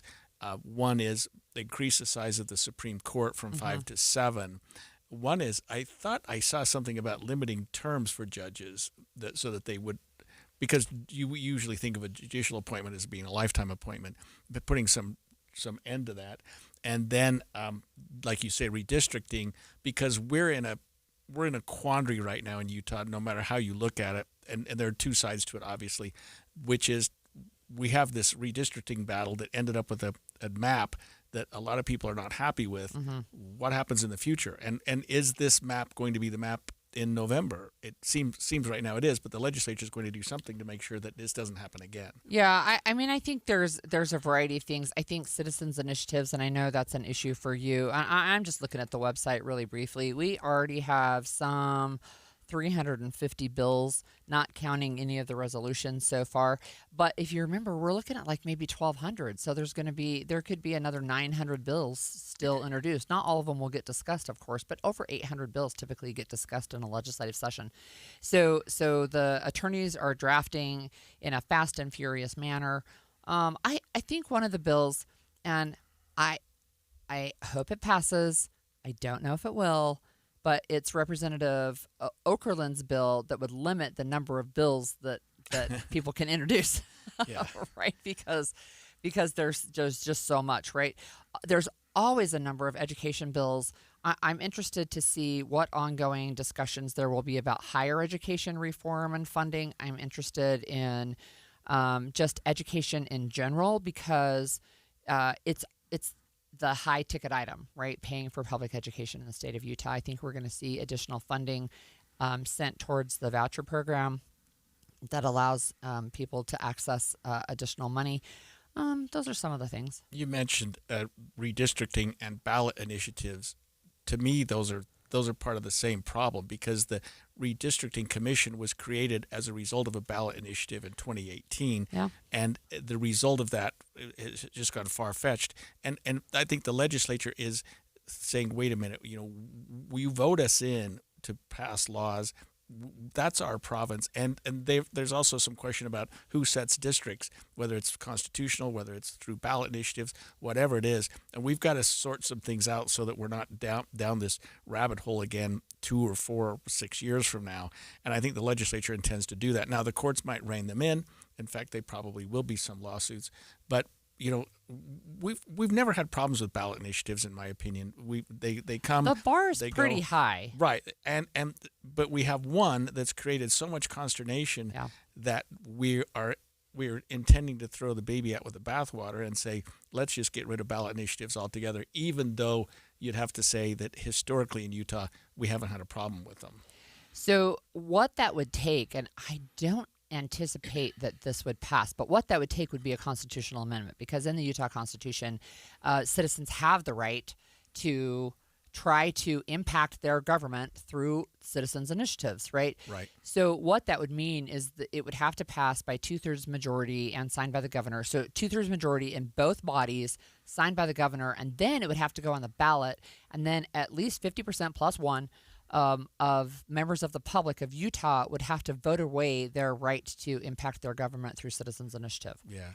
As an attorney, having practiced criminally, both as a prosecutor and a defense attorney, I'm always interested in crime bills. I'm not aware of any that are on the table, but there's always something that tweaks. With sentencing, I think, right. And looking. I mean, one of the new laws, and I know that there's already something that will revisit this, is this child torture, right? That was relatively new, and it has been used in the last year as people are charged with crimes. And I think we'll see maybe some tweaking to that. A lot of the bills, I think people don't realize this, but a lot of the bills are tweaking of laws that already exist. Most of them are not, here's something brand new, right? It's something to just tweak. And I think another thing a lot of people don't realize is that most of the bills, like over 90% of the bills, pass unanimously or nearly unanimously. Right. And we had the bill that dealt with what we call the extreme DUI,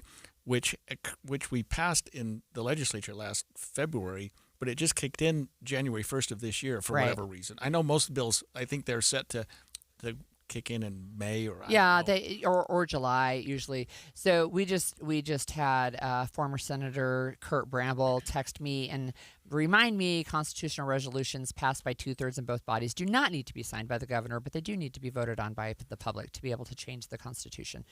Okay, I am going to pivot to some fun facts of the day. And don't worry, if you love the Utah legislature like we do, we're going to have plenty of it coming up in the next 45 days plus a week.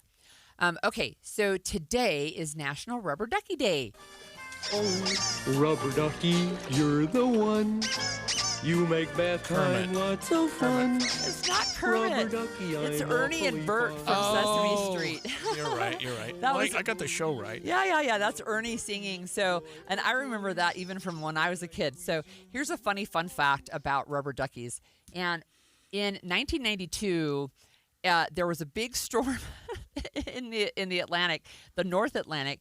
28,000 rubber duckies went overboard. And where the jet stream or the Gulf Stream is, right? So they ended up, whatever you call it, in the ocean.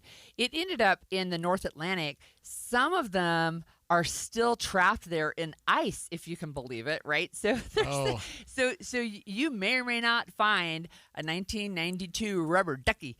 But today is National Rubber Ducky Day. And I have one other fun fact, and this is just personal, but when my oldest son got married, he and his wife had rubber duckies as part of their wedding decorations, and they had a bride and groom on the top of their wedding cake. They were duckies with a top hat and a little veil, so there you go. Somebody gave us rubber ducky Santas from KSL. They did, I don't yeah. remember who it was. But it was Becky Bruce, There right? you go, So, yeah. our news director, and we had little rubber duckies with scarves and hats on. Little Santa hats. Yep. So I only have a couple of other fun facts because we run out of time so quickly. But on January 13th in 1842, one single British Army doctor reached a sentry post in Afghanistan. He was the sole survivor of a massacre of 4,500 soldiers and 12,000 camp followers that were trying to withdraw through the Khyber Pass. So just a horrible massacre. This one is... How long ago was that? That was a long time ago, 1842. That's awful. So on this day in 1954, Marilyn Monroe married Joe DiMaggio. I don't remember how many marriages she had, but it was more than a few. They were divorced 274 days later. And I was told that he continued to send flowers to her grave. To her grave until he died, I think. Until he passed away. Yeah. And on this day in 2021, President Donald Trump was impeached for the second time. And in 2022, we spoke about Epstein earlier. Britain's Prince Andrew lost his military titles and his royal patronages, and now we know he's also lost the title of prince. Yeah, well, important day in history. Midday with Maria Shileos is up next with an update on an early morning shooting that unfolded near East High School here in Salt Lake